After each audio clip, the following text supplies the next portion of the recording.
Live on the free Odyssey app, Twitch, and YouTube. Powered by First NorCal Credit Union.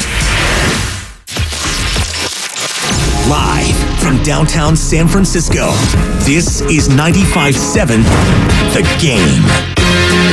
Happy Saturday. Welcome to 95.7 The Game. Mark, Grandi, and Evan Giddings with you for the next 3 hours. We'll take you up until noon here as we do every Saturday morning on 95.7 The Game. Again, it's Mark, Grandi, and Evan Giddings with you. We've got a lot to get to before the show is up. We'll talk about the NBA, Klay Thompson, his market potentially heating up. There's also some news around the NBA we should talk about. LeBron James has a new head coach. That's coming up a little bit later on as well. We will start with the San Francisco Giants. Evan, there is a little bit of news that we will get to that just broke within the last half hour or so. That's coming up very shortly. But first of all, Evan, happy Saturday. How you doing today on this Saturday morning? Oh, I'm doing well, man. Fantastic. We got a lot of sports to get into, and really, I'm glad that in a way we can sort of get back to sports in a sense, because last week was about, the honoring of arguably the greatest player of all time, Willie Mays, Rickwood Field. It was a fantastic event. It was a powerful event. It was enlightening. It was entertaining, but it was also one that forces us to look back at the past, and now we can get back to the present and the future. So I'm happy to be rocking with you the next 3 hours. Yeah, same. An awesome week. Really fun week of learning and introspection and just listening. And we can talk a little bit more about what that whole experience was like down in Birmingham, Alabama at Rickwood Field. The Giants and Cardinals played. They were off yesterday, and now they are in St. Louis gearing up for Game 2 of that series, the first game in St. Louis, but Game 2 of the series between the Giants and the Cardinals. It'll be Jordan Hicks against Miles Michaelis, turning into a really nice pitching matchup. We can talk a little bit more about the specifics of that coming up in just a little bit, Evan, but the breaking news that I alluded to off the top, there will be a familiar but new face with the Giants in St. Louis, because as of about a half hour ago, the Giants officially recalled outfielder Luis Matos from AAA Sacramento. He is joining the Giants in St. Louis for the game today. The corresponding roster move was that Mike Yastrzemski goes on the IL with a left oblique strain. If you remember the game at Rickwood Field on Thursday, he left with what was called a side injury in the fourth inning. He has been put on the injured list. Luis Matos is back for Mike Yastrzemski. Also, Keaton Wynn goes on the IL with right elbow inflammation. It's his second elbow-related injury stint, and he has been really struggling when he's been pitching. David Villar, the third baseman, infielder, he can kind of play in a number of places on the infield. He is also back with the Giants after, I don't think he's played with the Giants this year at all, but he's been up and down a number of times the last couple of years. But the headliner there, Evan, is Luis Matos, the outfielder who was the National League Player of the Week more than a month ago. He is back with the Giants now after really tearing the cover off the ball for a few weeks out in Sacramento. Yeah, National League Player of the Week a couple weeks ago. Most recently, the PCL, Pacific Coast League Player of the Week. I think he hit 5 home runs last week. But really, thank God. Thank God that this guy's back up. And it's not like he's going to come up and all of a sudden just take the league by storm and he's going to guide the Giants to 10 wins in a row. But thank God, because it feels like there was something that left with him when he got sent down to AAA. And he was only hitting 222. He was in a bit of a slump. But that's something that's also common for a lot of young players. And it just felt like the moment he got sent down, there was kind of a reverberation back to, the norm, or what once was. And the Giants have been pretty much up and down. Right now they're down 4 games below 500. And so why not? This kid can go get it in the outfield. If Yastrzemski's on the IL for a little bit, give Matos a chance to prove that he belongs to stay. And so hopefully he's able to take the confidence that he built in AAA over the last couple of weeks, bring it back to the show, and ideally earn an actual spot. Because the one thing that frustrates me most about the Giants is that it doesn't feel like there's any juice behind any of their hitters right now. And the one thing that Matos did bring when he was swinging it well, I believe in the month of May, really towards the end, and then the beginning of June, was juice. And he's something that is exciting. He's somebody that is young and feels like the Giants could use to build around, a la Elliot Ramos. So I'm just glad we can kind of pair them back together and see what he's got, because at this point, you're only going in one direction, ideally, and that's up. But I think Matos can help with that. Yeah, it was a little more than a month ago now. May 17th, May 18th, essentially the 2-game stretch where he won National League Player of the Week by itself. He went 3 for 5 in one game with 2 doubles and 5 RBIs. And then the next game, the next night, he went 3 for 5 again with a double and 6 RBIs. So over 2 games, he had 11 RBIs.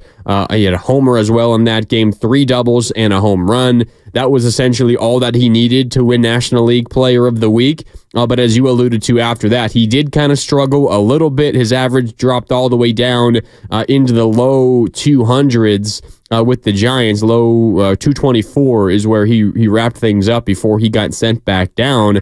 I think, honestly, I was a little concerned that when he got sent down, it was relatively obvious, and at least the reports backed this up, that he was a little bit frustrated and emotional and upset. He wanted to stay up here, and you want all of your guys, especially your young guys, to feel like they deserve to be up here and feel like they belong up here.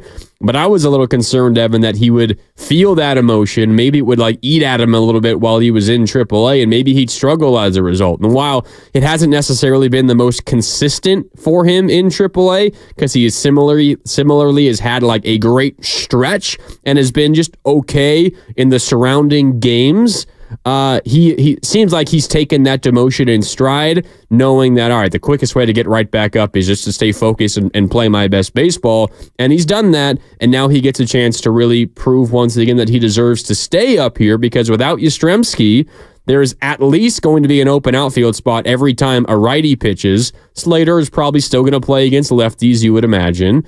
And then on the other side, on the left side of the outfield, Michael Conforto is 4 for his last 50. So there's going to be plenty of room, I think, for Luis Matos to play most days and get an opportunity to prove that he belongs here. What I will say is if he doesn't play most days, then this is a colossal failure, because the guy just needs ABs, and if he's not going to get him up here, I don't know what he's doing up here. So, but he should get those ABs pretty consistently. Yeah, my biggest question is what he does with those at-bats, because one of the reasons I think he got sent down is because he wasn't able to provide, I guess, the necessity of the role that he was being used in, which was as a leadoff hitter, which also is something that I felt like it was unfair to do to him in the first place. It was just kind of an addition by subtraction situation where he was the guy that was hot, and they kind of just moved him up in the lineup, because that was also around the time that I believe Lamont Wade went down. So they haven't had much in the middle of their order, and they've just been basically flip-flopping guys and riding hot hands. Yeah. I mean, this is the reason why Ramos is hitting second. He's been hitting very well, but because there was no one else to hit second at the time. So, I think Matos, to me, how I would like to see him used is, kind of in the rotation as a fourth outfielder. And then I would like to see him in the 5 spot or a lower. I think that's probably best for him at this point. I think they put him in a tough spot because he's kind of a swing-happy guy. He has good plate coverage, but there's not many pitches that he doesn't like. So he's going to go fishing. He's going to go chasing. And I think that's better suited for a player that's towards the bottom of the lineup than at the top. And then ideally, he can use whatever confidence he built in, albeit a hitter-friendly league in the Pacific Coast League, and ideally bring it back to the show. I just feel like the Giants are in need of some sort of injection of life, and I don't think it's a coincidence that around the time that he, along with Matos, got brought up at around the beginning or middle portion of May, that's when they started to streak. I think the young guys have been able to push the veterans when they've been given an opportunity, and hopefully that can happen again, because the Giants have not been playing great baseball, and even when they've been able to score runs, it feels like they've been falling behind. So, it's and they got some good opponents coming up. I mean, St. Louis is playing as good as anybody in the NL right now, and then you're looking at Chicago, who's also in the hunt. They just beat you 2 out of 3. So. And obviously next week you got the Dodgers coming into town. So the Giants don't have a lot of easy games on their schedule. And at the very least, you might be able to learn something about a young piece that you can envision being a part of the future. Yeah, and this is an important time. And we can talk a little bit more later on in the show about the trade deadline, which is looming a little more than a month away now, and what we think the Giants should do and potential names that could be on the move and all of that. And we can get into that. But these next handful of weeks are important because it might determine exactly what the Giants think is worth trying to do at the trade deadline. So we can get into that. in just a little bit here on 95.7 The Game. But Luis Matos is back for the San Francisco Giants. We do not yet have a lineup, I don't think. We can check that for you. Luis Matos is back with the team. Let me see if we do have a lineup just yet. We do have a Giants lineup. And he's hitting ninth. And Luis Matos, playing right field and batting ninth. So Brett Wisely is leading off, then Ramos. That's expected. Patrick Bailey is third. Soler is DHing and cleaning up. Matt Chapman, Michael Conforto, Tyro Estrada. David Villar is in the lineup as well. He just got recalled from AAA Sacramento. He's playing first base for the Giants today. Luis Matos is batting ninth and playing right. It is Miles Michaelis, a right-handed pitcher for the Cardinals, on the bump. So no Slater, no Wilmer Flores. That's why Villar is playing, or David Villar is playing first base for the San Francisco Giants in this one. But Luis Matos is back. Does that surprise you a little bit, Grandi? The fact that he's in right as opposed to center field? I think they've liked what they've seen from Ramos in center. They want to keep running him there, right? I mean, I know when they were both up earlier, they gave Matos center, kind of like the right of first refusal, and they banished Matos to a side outfield spot, generally left field, because that was when Conforto was also hurt. But since Matos got sent down, Ramos has kind of taken over center. I mean, I don't know how you feel. I feel like he's been a plus outfielder in center, so why change a good thing, you know? No, he's been good. I feel like, originally he was more of a corner guy, and with Yaz going down, I know Melvin was pretty hesitant to move him from right to center, so maybe Matos is just filling that spot. But I don't know, I just think it's interesting. I mean, Matos has been playing pretty much, if not exclusively, center field when he was up last.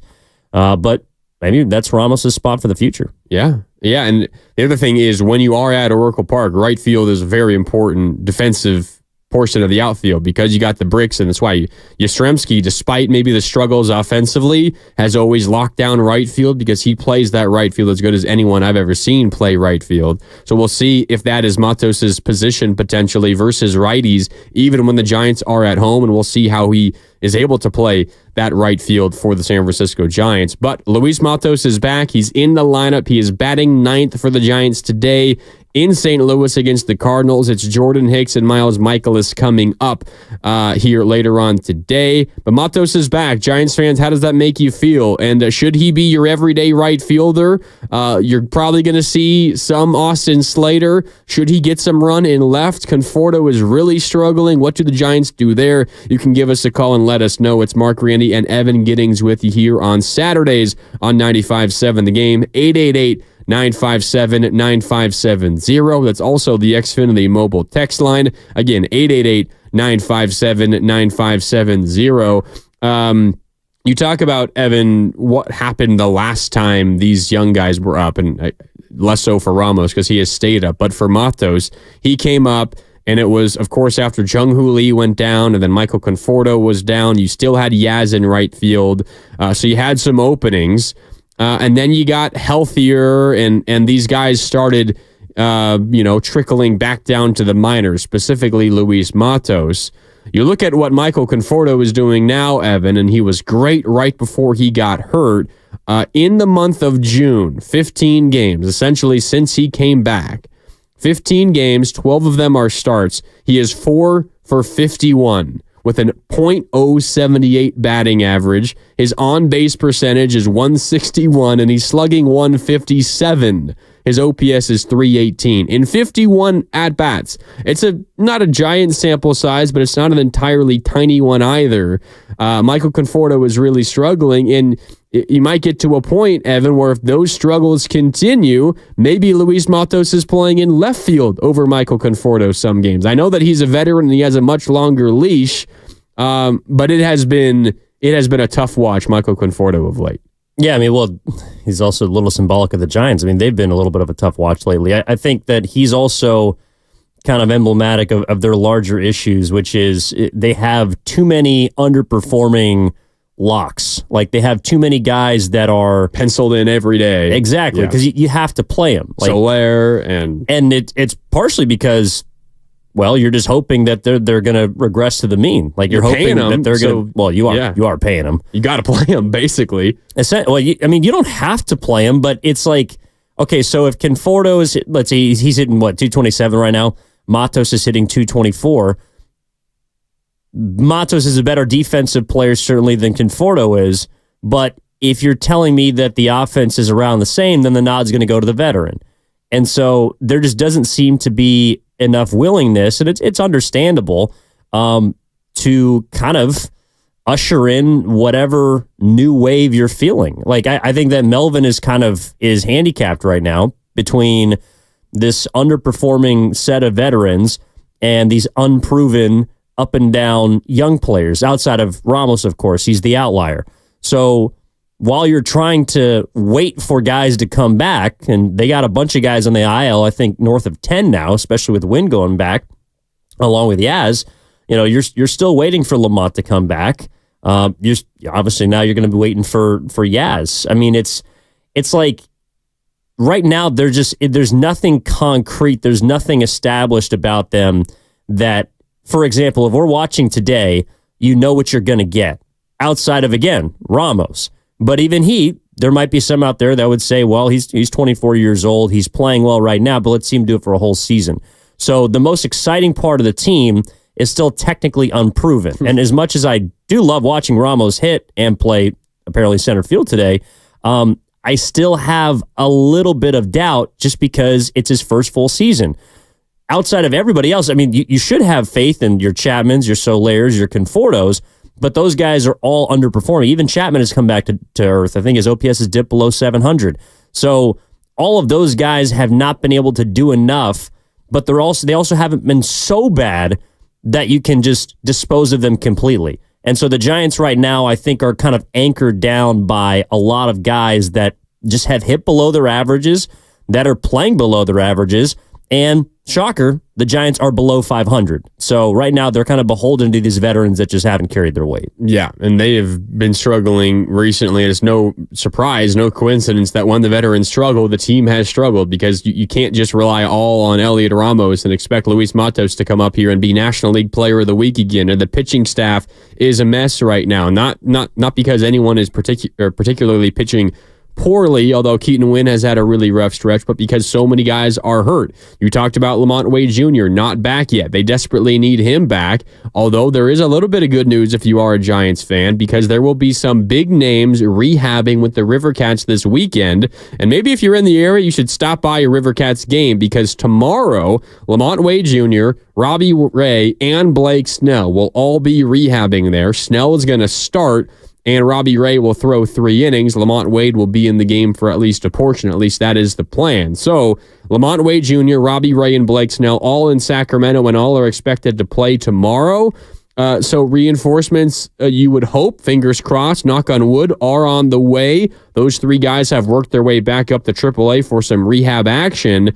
But even with those guys back, you're not sure exactly what you're going to get.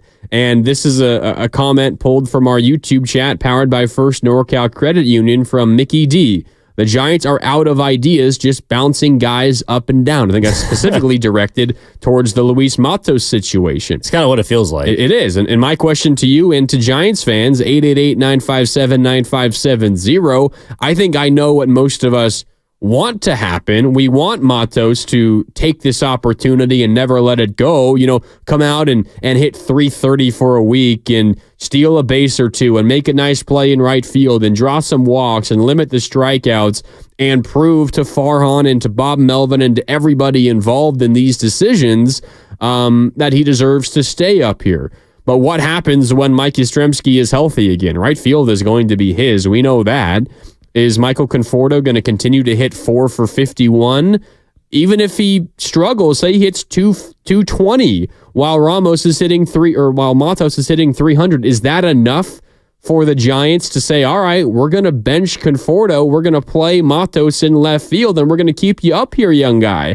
Or is he just going to get sent right back down when Yastrzemski is healthy? Because to me, Evan, unless he goes absolutely nuclear and Conforto continues to hit less than 100, when Yastrzemski's back, Matos is getting sent right back down, right?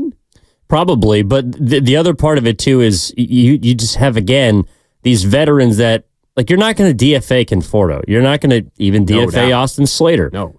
You're not DFAing any of these guys, and it's the only way that you can kind of move them around to create room for Matos. So he is going to be a sacrificial lamb this season, it appears, between, essentially he's just going to run up I-80 and back between Sacramento and San Francisco. The bigger problem that I have is the leash that I feel like should be afforded to some of these younger players is not long enough. Like, I think someone like Tyler Fitzgerald was probably taking a roster spot just because he checks a lot of boxes. And for a team or for a franchise and front office that doesn't, at least to me, Mark, appear to have much of a direction, it is a bit confusing that they have so many players that can do a ton of things. Like, they have a ton of master of nones, and that has not really gotten them anywhere.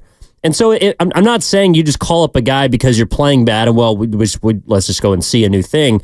But my point is, okay, so if Fitzgerald's supposed to be a utility guy, but you're not able to utilize him for much of anything, especially at the plate.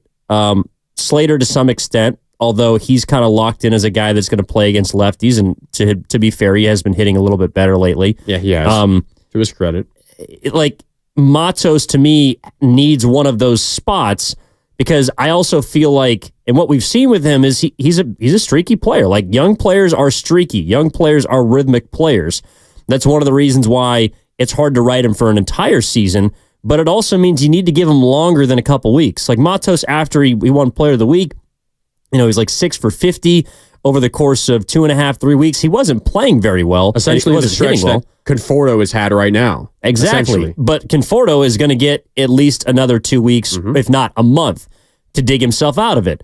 And he gets the benefit of the doubt. There's not enough spots right now on the roster to afford the young players benefits of the doubt. And that's frustrating to fans because there seems to be all these average or mediocre veterans that do get that leash.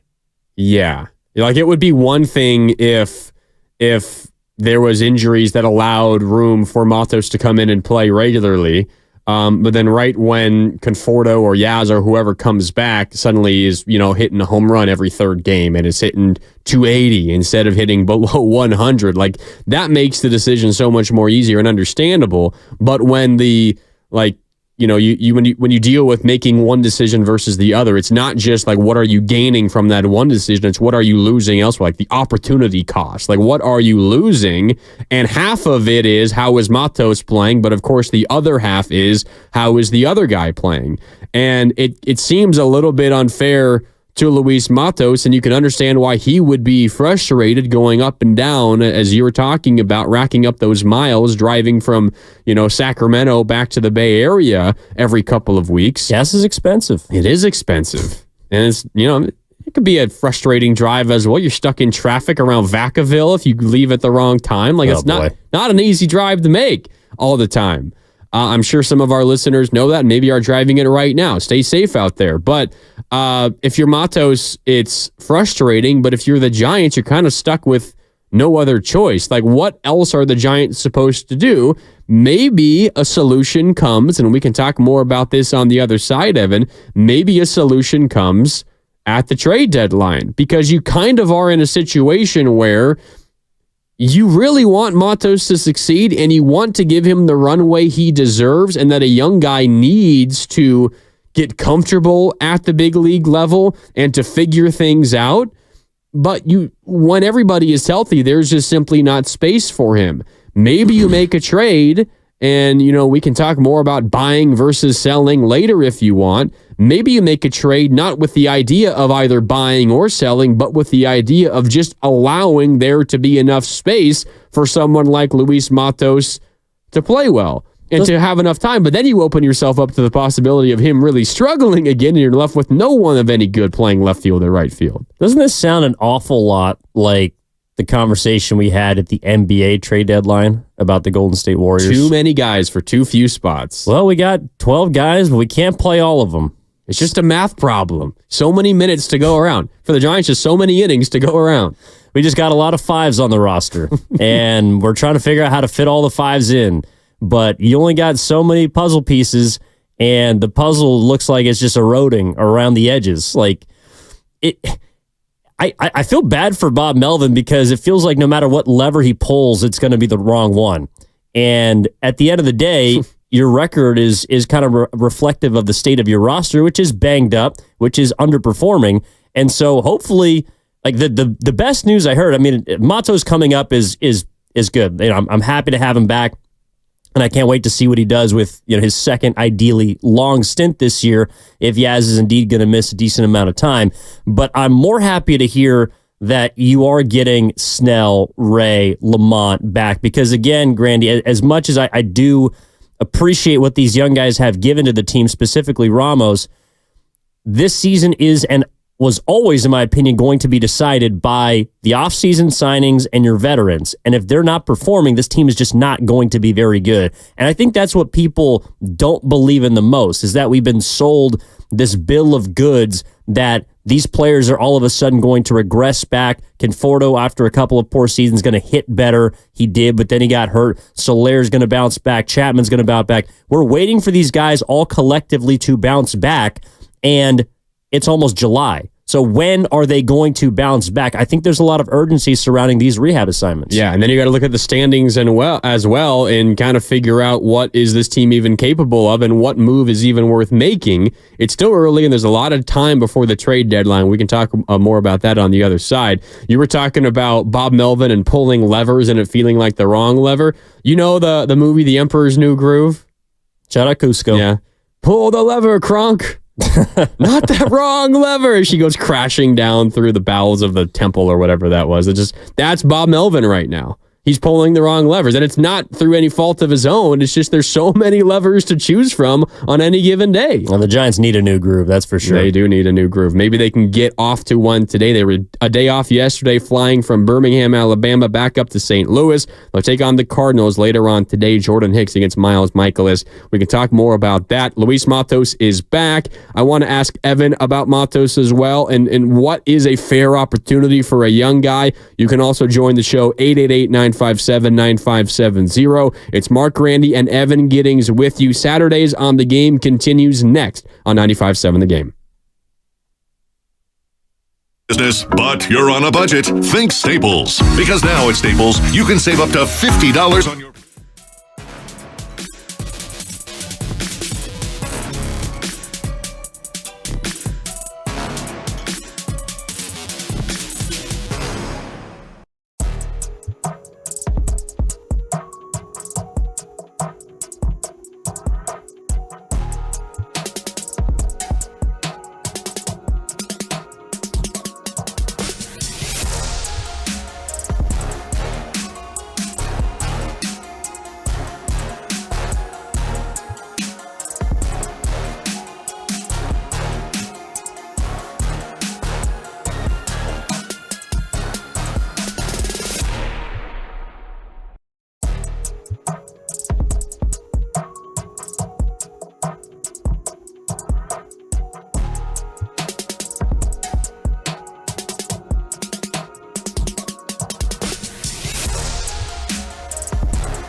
home of the best fair food carnival rides, live horse racing, and the Big O Tires Summer Concert Series. For your chance to win tickets to the fair, plus qualify for carnival wristbands, enter online at 957thegame.com.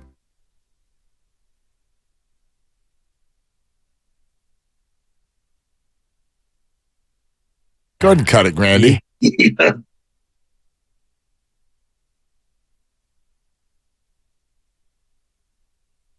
The game. Welcome back as Saturdays on the game continue. Mark Grandi and Evan Giddings with you from 9 until noon, so 2.5 more hours. Just getting started talking some San Francisco Giants baseball as they prepare for Game 2 of their series versus the Cardinals. Game number 1 in St. Louis. They were in Birmingham, Alabama at Rickwood Field for what was a really awesome event, remembering the Negro Leagues and all the players that played in that league and what they had to go through in that area of the country and that time in this country's history. Learned so much from that whole experience. Obviously, it was honoring the great Willie Mays, who passed tragically just 2 days prior to the event. But an awesome experience for all who was down there. Everyone that we talked to here on 95.7 The Game said MLB and Rickwood Field and Birmingham hit it out of the park. We can talk more about what it all meant later on during the show. But the Giants gearing up for an important game today. Giants-Cardinals in St. Louis after the Giants fell to the Cardinals in that Rickwood Field game a couple of days ago. Jordan Hicks takes the ball today against Miles Michaelis for the Cardinals. Should be a good pitching matchup. But the news of the day so far is that Luis Matos is back. Evan, I want to talk a little bit more about that in just a little bit. And you were talking about where the Giants hit him in the order. And how that is fair to him or not. He is hitting 9th today. It's a good sign. We can get back to that in just a little bit. But first, let's go out to the phone lines here on a Saturday on 95.7 The Game, 888-957-9570. Up first is Gary in San Ramon. Gary, I know you want to talk about something other than hitting, which is probably a problem in and of itself, but there are some other issues this Giants team is also facing. Is that right, Gary? Yeah, good morning. Hey, great show, guys, as always. Just a brief comment on Matos. So, losing Yastrzemski just from the defensive end of it, that's not a win because Matos is yet to be proven that he's a great defender, and if he's going to play right in Oracle, that's a problem. So the other issues, this team is supposed to be built on pitching and defense, especially with the park that they play in. Let's go to the pitching first. The staff ERA is 4.43, I believe it is. And last year, just comparing it, was 4.08, which put them 11th overall. This year, they ranked 25th. Looking back at the pitching coach, and not to put the blame on him, but Brian Price has had a less than distinguished career, especially as a manager. I remember that for Profanity Laced Tirade he made on after one of the games when he was managing Cincinnati. So that's part of the problem. The other issue, the defensive efficiency, we're near the bottom, and once again, we're making a lot of errors. And the Chapman statistics are frankly alarming. He's already made 10 errors, and look at what he's not hitting. He's got 20 games. He's got more errors than he's got RBIs. So there's a lot of issues there, guys, but appreciate what you're doing, and I'll take my answer.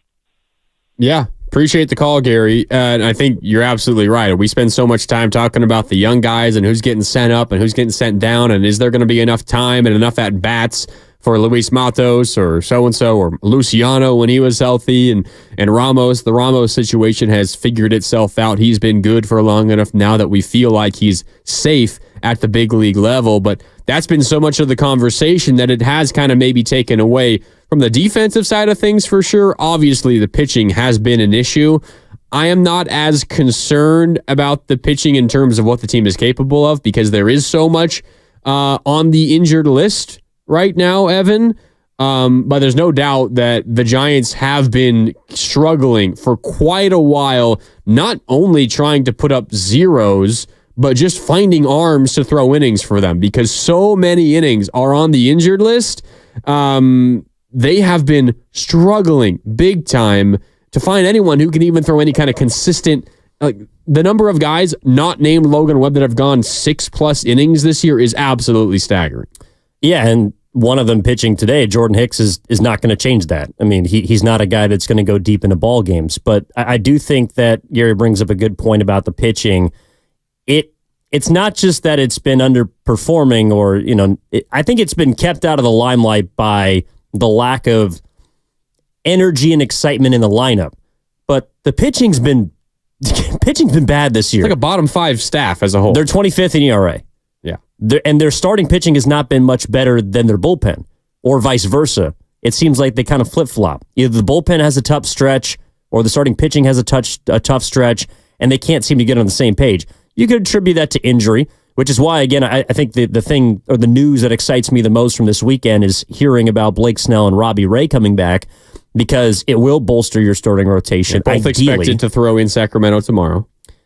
But your pitching has to be better, because I don't know what the ceiling is for this offense. I think they can perform better. Individuals like Soler, he's been underperforming. I think Chapman has underperformed so far this season. Veterans like that in the middle of your order can get better, and ideally someone like Matos can provide a little bit of a spark towards the bottom of the order getting called up. But your pitching has to lead the way, because the caller's absolutely right. This is a team that is always and has been built on its pitching staff. And if you don't have guys, number one, that are going deep, but are able to get guys out, that are able to help you play from ahead, well, then you're in big trouble. You cannot have a bottom 5 staff if you play at Oracle Park. You cannot do it. And I know the home and road splits have been a little bit different, but if you're going to be giving up more than 4 runs a game, I hate to break it to you, this Giants offense is not going to be able to win you a lot of those. And if they do, they're probably late, some spectacular comebacks. But as we've seen, those only take you so far. You have to be able to win series. In my opinion, they're not going to be able to do that with their pitching staff giving up as much as they have. Yeah, and I can just ask you this question and all of our listeners, 888-957-9570. That's the number to call. It's also the Xfinity mobile text line.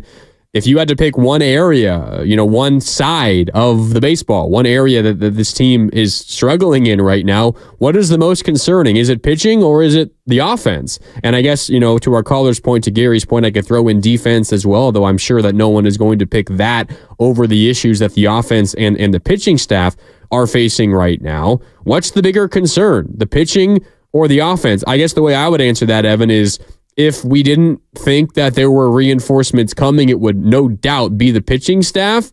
But because you feel like you do have some decent arms that are on the way back and are expected back at some point relatively soon, again, Robbie Ray and Blake Snell expected to pitch tomorrow in Sacramento in a rehab game at AAA.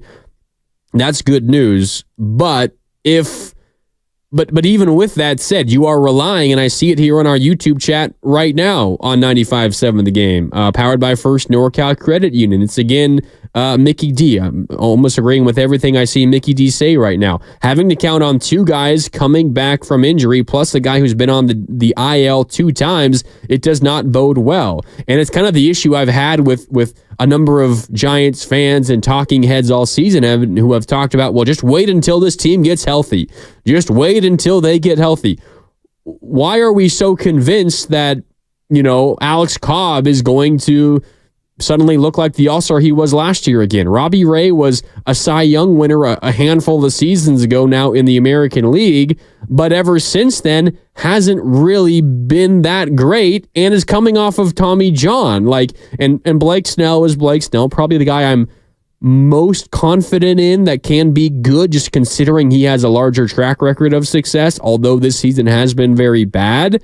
But still, the promise of this pitching staff when healthy, it's not a promise. It is very much in doubt, even if these guys all get healthy.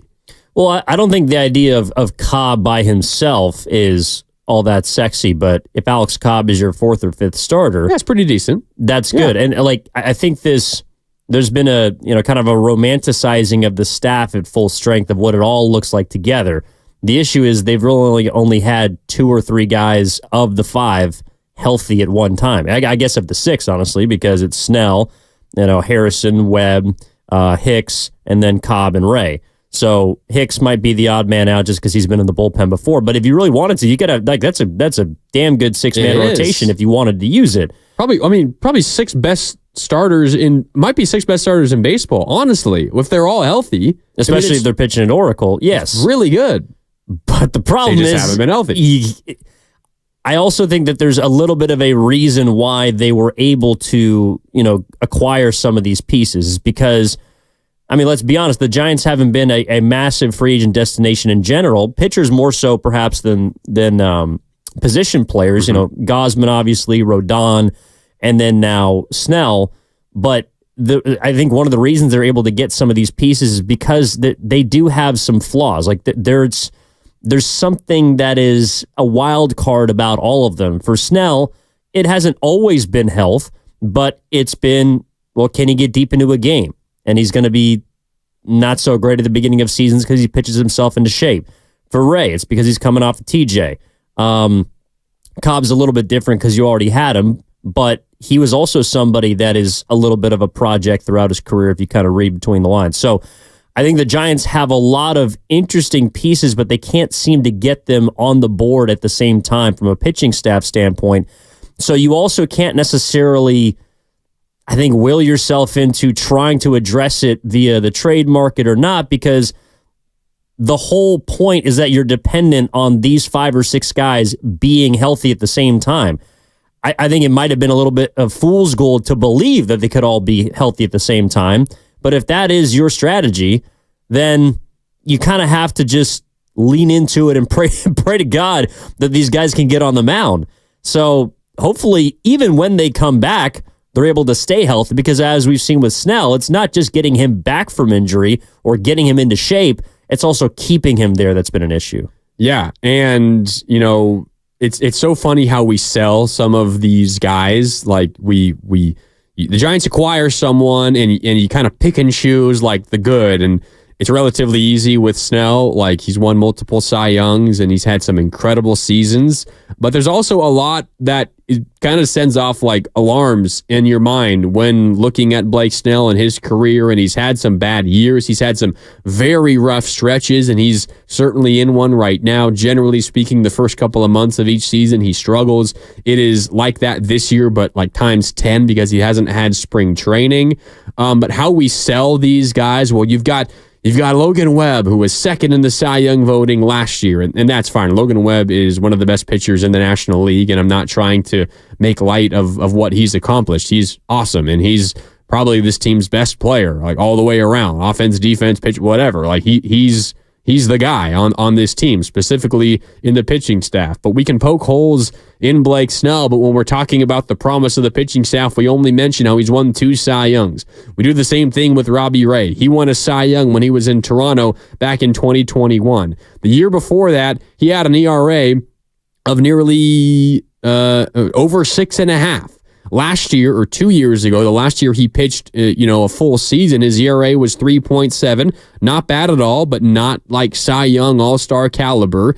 He's had ERAs in the 4s before in his career. Like, this is a guy who's had one elite season, a couple of other decent seasons, and that's about it. And now he's coming off of the first major injury in his Major League Baseball career. So you don't know how he's going to bounce back. And Jordan Hicks, as you said, he's been awesome, but when was the last time he pitched into the 6th inning? Like, it doesn't happen anymore, whether it's because he's been dealing with an illness. It's happened a couple of times over the last month, but he's also approaching a career high in innings pitched already, and it's only June because this is the first year he's been a full-time starter.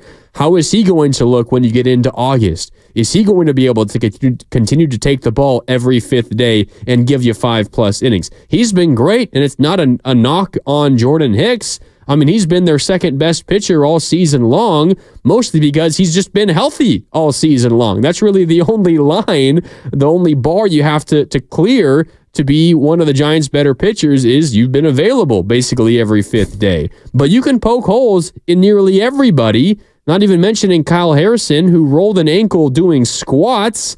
He's young, he'll bounce back, but it's a pretty gnarly injury. The only guy that you can't poke holes in, Evan, is Logan Webb. Everybody else has questions around them. No, he's given you everything. And Logan Webb, I think, will be in the Cy Young conversation again this year, no matter how good or bad the Giants are, because he gets outs. Like, that's something that not a ton of pitchers can do beyond the 5th or 6th inning.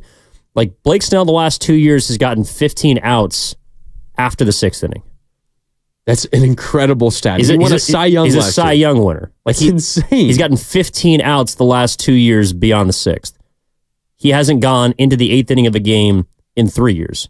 So these were things that we knew about him coming in, even off of one of the best statistical seasons in recent memory last year. I mean, he was fantastic with the Padres.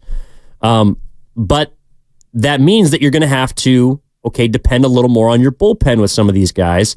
And as we've seen, the Giants' bullpen is not performing very well and has not been necessarily great. I mean, Camilo Doval on line 1. Yep, he has not been as effective this season. And so when the Giants are naturally going to be in a lot more close games, because they're not a team that's going to light up the scoreboard, specifically at home, well, then you need your bullpen to be dominant. And their bullpen, number one, has not been dominant, but I don't think there's many dominant arms. And so that's why I always felt like Jordan Hicks eventually was going to slide back into the bullpen. Number one, because I think it would also help kind of extend him. Like, I'm just not sure that to go from a closing role to a starter, that throwing 150 to 180 innings your first full season is going to be something that arm can handle. So I think that would allow him to perform better. Like, if you notice, his velocity's come down a little bit his last 5 starts. He's been getting hit around a lot more. There's been a little more walks than at the start of the season. Like, a lot of runners on base. Supremely dominant the first, probably 8 starts of the season, and since then he's kind of tapered off. I do think it's because he's probably wearing a little bit. And that's what's going to happen when you have to go a full season of innings for the first time, no matter where you are in your career. You could be young, you could be old, but it's going to happen. So that's another reason why, getting these starters back is important, because then that allows you to move one of those 6 guys, whoever you deem, back to the bullpen, where I think they need the most help right now, because apparently you don't have enough starters that can get out of the 6th or can get out of the 5th inning sometimes. So that means you need more from your bullpen, and they have eaten so many damn innings this year. I think they're in the top 3 total for the year, and that's not necessarily a good stat to be leading. No. You don't want your bullpen to be throwing just as many innings as your starters. No, that's the recipe for disaster. It's kind of what happened last year, and it's a big reason why the Giants, this stage last year, it was much brighter, and it was much more.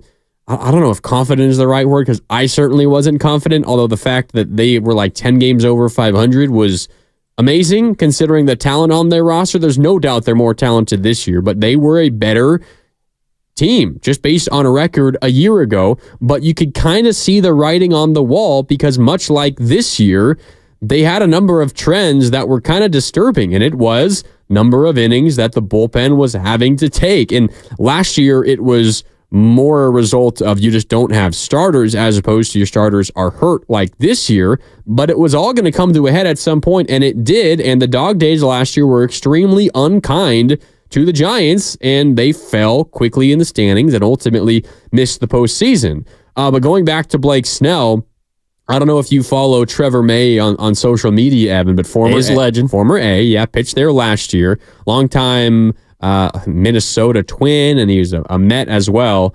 He's kind of turned into a media guy, talking about baseball and breaking it all down, and he recently posted about Blake Snell, and he's breaking down all the numbers on his pitches and how fast he's throwing, MPHs, and is he locating it, and is he spotting it. And essentially what Trevor May said was Blake Snell's issue so far is his off-speed pitches. He just simply cannot put it over the plate. He cannot spot it. He cannot locate his off-speed pitches. So what opponents are doing, what hitters are doing, Evan, instead of, having to discern whether it's off-speed or it's the fastball or whatever it is, they just look fastball over the plate, because they know that if they're going to get the curveball, if they're going to get the slider or whatever it is, they don't have to swing at it. He's not putting it over the plate consistently enough that whenever he's throwing off speed, the hitters are taking. And it's an easy take because you don't see the hard stuff. You don't swing. You don't see it over the plate. You don't swing. And then you get ahead in the count because he has not been able to spot those pitches in the zone. And then you wait for the fastball in the middle. You take a hack and you hit it a long way. And that's been the issue for Blake Snell. Now, Blake Snell saw the post and responded to Trevor May and said, quote, "It's me not having a spring training. I've pitched in 6 big league games, been learning through the season, and have been hurt twice trying to come back early. Therefore, my command has been bad, still building my pitches. I'll be good soon, though, exclamation point." Yeah, but I think he will be. And it sucks that he, did get hurt against the Yankees because I do think what Trevor May was talking about is also what Blake Snell corrected in that start. I know he got lit up by Soto. Probably. But against that lineup, what he was doing looked like something that he was going to build upon and something that could become a little more of a norm. He was about to finish. He got hurt. He was about to finish 5 innings for the first time all year. Yeah, I mean, he still technically could have gotten out of that inning before he got hurt. Yes. But I think he walked the guy. Neither here nor there because he's on the shelf. But the thing with Snell is also, too, like he doesn't, or at least he hasn't yet gotten ahead with the fastball enough. So a lot of his fastballs are challenged. And yeah, he's not throwing enough off-speed pitches for strikes, but they're also, they haven't been as effective. Like last year, his curveball was the best pitch in baseball. Like teams hit like less than 100 off of his curveball. You could not get a hit off of that pitch. This year, he can't get to that pitch because he's not ahead often in counts. And if you're going to try, I mean, Blake Snell isn't a guy that I think really needs to pitch backwards, but he also hasn't shown an ability to do that either. Essentially throwing breaking balls and, hitters counts and all the rest because he's got a 98 mile an hour fastball. He just hasn't been able to get ahead enough for me to the point where that slider and curveball, no matter if he's throwing them for strikes or not, are effective because everything tunnels off the fastball for Snell. For a lot of pitchers, but specifically for Snell, he doesn't really throw much of a changeup. He's primarily fastball, slider, curveball. And when the fastball is located properly in the zone, specifically up in the zone, well, then you can throw the curveball wherever you damn well please because it looks exactly like a 95 mile an hour heater. That is what I saw against the Yankees more so than any other start, even a little bit against the Phillies. Like there was one at-bat he had against Harper where he struck him out on 3 pitches, and it was fastball challenge fastball. Harper fouled both of them off, and he throws a slider in the other batter's box, and Harper swings right through it because he's looking for the heater. Those are the kind of at-bats that I feel like Snell was building on, but unfortunately got hurt. So when Snell responds to someone like Trevor May and is talking about spring training, I think he's also talking about the fact that, like, I'm close to getting to where I need to be. I just haven't been able to do it yet because effectively, this is my practice. Like, this is my ramp-up. This is my warm-up. And I expect a lot better from Blake Snell. Yeah, I agree. And it's not surprising that, spring training is important. And there's a reason why it's like over a month long for most people. Like it allows you to get ready for the season, and it's got to be hard to learn on the job. And you can try to simulate spring training all you want, but as Snell has talked about, you can't simulate like hitting against live batters that are of major league quality. And I think, Snell's season and maybe to a lesser degree, Jordan Montgomery's season, who also signed late in the offseason into spring training with the Diamondbacks. He hasn't been great, but not terrible. I think these are 2 big arguments for the importance of spring training. However, something that Snell said there, and we got a break in a minute, we can get into it more on the other side. He said, quote, "I've been hurt twice trying to come back early." Does that mean anything to you? Come back? Is he coming back a little too early? Is that what he's saying? He wasn't fully ready and he tried to push it, and as a result, he got hurt again? Well, you can make a case he's tried to come back too quickly because he didn't have spring training. So you're trying to pitch yourself into shape. You have like 2 or 3 months. If you report at the beginning of spring training for pitchers and catchers, you have roughly 2.5 months. Well, look at the date from opening day. It's been about 2.5 months. So that's the amount of time that it takes to get your body into shape, into proper shape. And that's what he didn't have because, well, to be fair to the Giants, he didn't want to sign with them initially and then eventually came around. Yeah. Same with Jordan Montgomery, and Jordan Montgomery hasn't gotten hurt, and maybe he's been able to learn a little bit more as the season has gone on. But this quote-unquote spring training, which has happened in the first couple of months of the season for Blake Snell, has been interrupted by a couple of groin injuries. We do expect him back relatively soon. He is starting, or slated to start tomorrow in Sacramento for the Giants in AAA. All right, time for a break here on 95.7 The Game. We can talk more about that. What's the bigger issue for the Giants? Is it the pitching staff or is it the bats? Plus, what should the Giants do at the trade deadline? We can talk more about that as well. And we got a little bit more to get into about Luis Matos, who is back with the big club and batting ninth today and playing right field for the injured Mike Yastrzemski. It's Evan Giddings and Mark Grandi with you on a Saturday on 95.7 The Game. More coming up next right after this on 95.7 The Game. Amazon Pharmacy presents Painful Thoughts. The guy in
San Francisco on Odyssey Sports Station. Always live on the free Odyssey app, Twitch and YouTube. Powered by First NorCal Credit Union.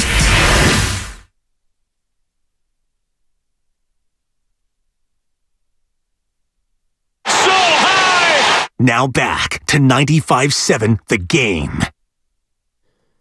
Welcome back. 1 hour down, 2 to go here on a Saturday on 95.7 The Game. Mark Grandi and Evan Giddings with you, talking a lot of Giants baseball so far. Luis Matos is back. Is he here to stay? Evan and I have our doubts. He's back right now because Mike Yastrzemski is on the IL. He was pulled. Yeah, he's gone. Because he was pulled from the game in Birmingham, Alabama 2 days ago at Rickwood Field with what he called side tightness, a side injury. It's an oblique strain for Yastrzemski. He's on the IL. Matos is back. Also on the IL goes Keaton Wynn with another right elbow injury. It's the second time he's been on the IL with that same kind of elbow soreness, elbow pain. And David Villar is also back. They're both in the lineup, Matos and Villar. Villar is playing first base. Matos is playing right field. Matos is batting ninth for the Giants. We can talk a little bit more about Matos and maybe where the Giants should be batting him in the order in a little bit, Evan. But I was scrolling Trevor May's Instagram because he put out that post a couple of days ago about Blake Snell. Yeah. And, what's been hurting him and why he's been ineffective so far, and Snell responded. But I was scrolling through, and one of his more recent posts was him reacting to the Los Angeles Dodgers City Connect uniform. I don't know if you've seen them. They just announced it. They were one of the few teams that had not had a City Connect jersey just yet. City Connect jerseys, like the Giants have the one that makes them look like a Gatorade bottle, or creamsicle, all that. There's some good ones. There's some bad ones.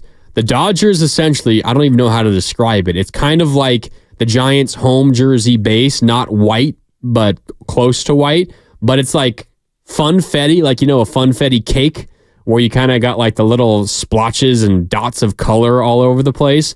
That's what the Dodgers base of their jersey is, that off-white jersey with funfetti color all over the place. And then Los Angeles in all caps, black letters across the chest with like a line going through it diagonally. And they got really small numbers above the Los Angeles across the chest, like just below their left shoulder. Not a huge fan of these City Connect jerseys, Evan. Well, we're not a huge fan of the Dodgers, but I think it just is weird. Like, I still don't know how I feel about it.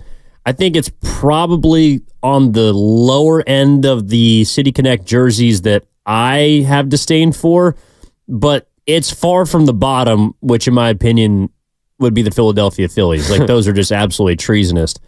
So it's not quite that bad, but it's nothing to write home about. Like, I don't know. What are your favorite City Connect jerseys? I'm kind of ambivalent about the Giants ones. Washington Nationals is incredible. Nats are cool. It's the gray one with the white block WSH across the front, and then they've got the cherry blossoms. Yeah. Those are solid. Yeah, I mean, I think for me, it's probably the Padres. I do like the Serpientes. I do like the Arizona Diamondbacks. The ones. Padres is like just the color rush, like pink and bright green. Yeah, I mean, it's just a party. It's the ones they wore yesterday. Yeah. Milwaukee Brewers got a good one. The light blue with the Brew Crew in bright yellow across the front. But yeah, not a huge fan of the Dodgers. Not a fan of the Red Sox. Not a fan of the Mets. Yeah, the Red Sox look like UCLA every time they wear their color, their jerseys. Yeah, the Wizards of Eastwood. I'm looking at Philadelphia's right now, and that is they're hideous. Not great to look at. The jersey starts just the top. The jersey itself starts like dark. I don't know if it's black, but very, very dark blue near the bottom, and it kind of fades up to a light blue near the top. And then you got Philly in gigantic lettering. I don't even know what kind of font that is. Almost a little difficult to read, but there's no red whatsoever, and there's kind of an awkward blue color that is not Philly blue. Yeah, I'm with you. That's not one of the best ones either. Although I will say, I think the New York Mets one might be my least favorite. It looks more like a Yankees. It looks more like a Yankees jersey than it does a Mets jersey. You gotta differentiate yourself from the rest of New York a little bit. Yeah, I see what you're talking about, especially with the pinstripes. Yeah, if you're the Mets, you can't lean into the Yankees enough. It's dark gray with the black pinstripes, and I it do just like has the color scheme. I'm not going to lie. The NYC font is old school. I do like it, but you're right. It is pretty close to the Yankees. Although I got to say, anything Lindor wears, it's just going to be swaggy. Yeah, he can make it look good. And he's been playing better lately, and that could bring us into a conversation about the trade deadline, Evan, because for a long time we've kind of been thinking the New York Mets are going to be sellers, and they still might be. But ever since Grimace came out and threw their first pitch, they've been the best team in baseball. Maybe they consider buying and not selling at the trade deadline. Yeah, they've been anything but grimacing lately. And I mean, at this point, though, Grandi, I mean, who is a seller? The Marlins and the Rockies? I think that's about it. Like, the Giants right now are bringing up the rear in regards to the wild card after the two bottom teams in the NL, but they're 2 games back. And in between them and the final wild card spot, there's 6 teams. So nobody at this point has reason to sell. Even on the American League side, you got 5.5 back. Toronto, Texas, Detroit. They probably don't feel like they're necessarily out of it yet. So we've heard that Toronto is a team that might want to sell someone like Bo Bichette, Vladimir Guerrero Jr. Then their general manager comes out and says they're not doing that. There's no chance. But as they continue to lose now 4 in a row, they might be back in the sellers category. I think it's going to be more difficult to identify who a seller is at the trade deadline than an actual buyer, because I think the only teams that have actually put players out there that are tradable is probably Chicago and maybe Miami. Well, I guess Miami traded a Rise. Did. Who else do they have to trade? Brian De La Cruz? I mean, who else? De La Cruz. I guess you could trade some pitching. Yeah, but they're probably not moving off of any of their good young guys. Not going to trade Luzardo, former A? Probably not. Someone like Tanner Scott, though, is an interesting name. He's their closer. He's left-handed. He's not great, but beggars can't be choosers at this point, and a lefty bullpen arm is something that the Giants might need. Yeah, the National League is particularly interesting because, as you're talking about, there's so many teams that are jumbled up around the 3 wildcard spots. If you look right now, as you mentioned, you've got Atlanta, San Diego, and Arizona currently who have claim to the 3 wildcard spots. St. Louis is technically tied with Arizona, but has played 2 fewer games. So you've got 4 teams there that are essentially fighting for the 3 playoff spots. And then behind those 4 teams, you've got Washington a half game back, the Mets a game back, the Reds a game and a half back, the Pirates a game and a half back, and the Cubs and Giants both 2 games back. So you have so many teams that are there fighting for those 3 NL wildcard spots, and you're not quite sure who's going to sell. I was reading an article that was written yesterday by Jesse Rogers on ESPN, and he's trying to make sense of the muddled National League standings and how it affects the MLB trade deadline. And he separated all of these teams that are in that jumbled wild card picture into 3 categories. The sure adders, as in the buyers at the deadline, the teams that are on the fence, and likely to subtract. So of the 9 teams that are fighting right now for these playoff spots, he took out the Atlanta Braves because they're going to make a playoff spot. They have distanced themselves from anybody else, and they could potentially still win the NL East. Who knows if Philly slows down a little bit. They're a playoff team. Essentially, there's 2 other spots up for grabs. Everybody else is fighting for them. 9 teams fighting for those 2. So Jesse Rogers, ESPN, in the sure adders category, the group that he feels are very likely to buy: the St. Louis Cardinals, the Arizona Diamondbacks, the San Diego Padres, and the Cincinnati Reds. Cardinals, Diamondbacks, Padres, and Reds, the group that he expects to buy. On the fence, the teams that you're not really sure what they're going to do: Chicago Cubs, Pittsburgh Pirates, San Francisco Giants. Cubs, Pirates, Giants on the fence at the trade deadline. And then the likely to subtract, Jesse Rogers lists the New York Mets and the Washington Nationals. I threw out the Mets to begin this conversation because they've been playing great baseball of late. Look at the Mets now. They've won 8 of their last 10, and they are a game up on the Giants now, and they're only a game out of a playoff spot as we currently speak. So maybe they're less likely to subtract, and maybe you move them up to on the fence. Who knows? The only point is, Evan, that because you have so many teams that are so close to each other, specifically in the National League, if the Giants feel like they have to go out and buy to give them a chance to win, there is going to be a ton of competition for all those arms, for those bats, for whoever it is, because there are so many teams in the National League and the American League, but specifically the NL, who are going to be in on almost every single player. Not going to be too many of them, because who is going to sell? There's going to be so much competition for all these potential movers at the deadline. And there's teams that also have track records of aggression. You look at San Diego, who obviously has been involved in some big name deals, especially around the deadline. I mean, Soto comes to mind, Josh Hader. This last offseason, they traded a massive haul for Dylan Cease. So they're not afraid to move guys and prospects to get a big boy or just to get help in general. But even a team like Arizona, they went out and traded for Paul Sewald last year. They went out and got a closer. He was good for them in the postseason. He was. He's a big reason why they ended up making the World Series. So they're not afraid to wheel and deal. They ended up acquiring Suarez again this last offseason to replace Longoria. They're not afraid to get aggressive. The Giants don't really have a track record of getting aggressive for an actual impact player. I mean, what was it? AJ Pollock was, I think, their primary acquisition last year. God, just disgusting. Yeah, and we were kind of joking about it, but before the show, was just looking at, all right, who's some likely trade candidates out there and who's actually linked to the Giants as potential suitors. And the first name that pops up, and God love him, but it's Paul DeYoung. It essentially sounds like a slightly younger Nick Ahmed. He was a Giant last year. Yes, and he ended up getting released, right? I mean, he was a Giant last year for like 3 weeks or something. Yeah, and now he's doing his thing in Chicago. He is, to his credit, hitting a lot better. Yeah, with the White Sox. Did you see this is an aside, did you see the way the White Sox lost yesterday? No, I don't think I did. Paul DeYoung was involved. He hit a line drive to center field, and the runner on first base forgot how many outs there were, started running around towards third, and then they doubled him off to end the game. Oh, no. I mean, that's the kind of season that the Chicago White Sox are having right now. If you want somebody off that roster, it's Luis Robert. I just don't think the Giants have enough, even if they were willing to pony up to beat the offer of another team. But let me ask you this, though, Grant, because you just went through the 9 teams. If there's 2 more spots, like, who are the 2 teams that you believe in the most? So the group that we're choosing from, we're excluding Atlanta because whether it's a wild card or winning a division, the Phillies and Braves are making the playoffs, both of them combined. They're getting it. Yeah. Padres, Diamondbacks, Cardinals, Nationals, Mets, Reds, Pirates, Cubs, Giants. That's the group of 9 fighting for the final 2 NL wildcard spots. Which teams do I believe in the most? Which 2 do I believe in the most out of that group? No one is inspiring that much confidence right now. Honestly, maybe just because of talent, and it goes against my better judgment because of what happened last year and how much of a mess that place was.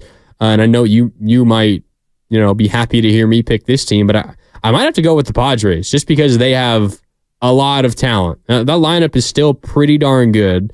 Darvish is going to come back and he'll be healthy soon enough. I think it might be San Diego for me, number 1, but I don't know who I'd pick behind them.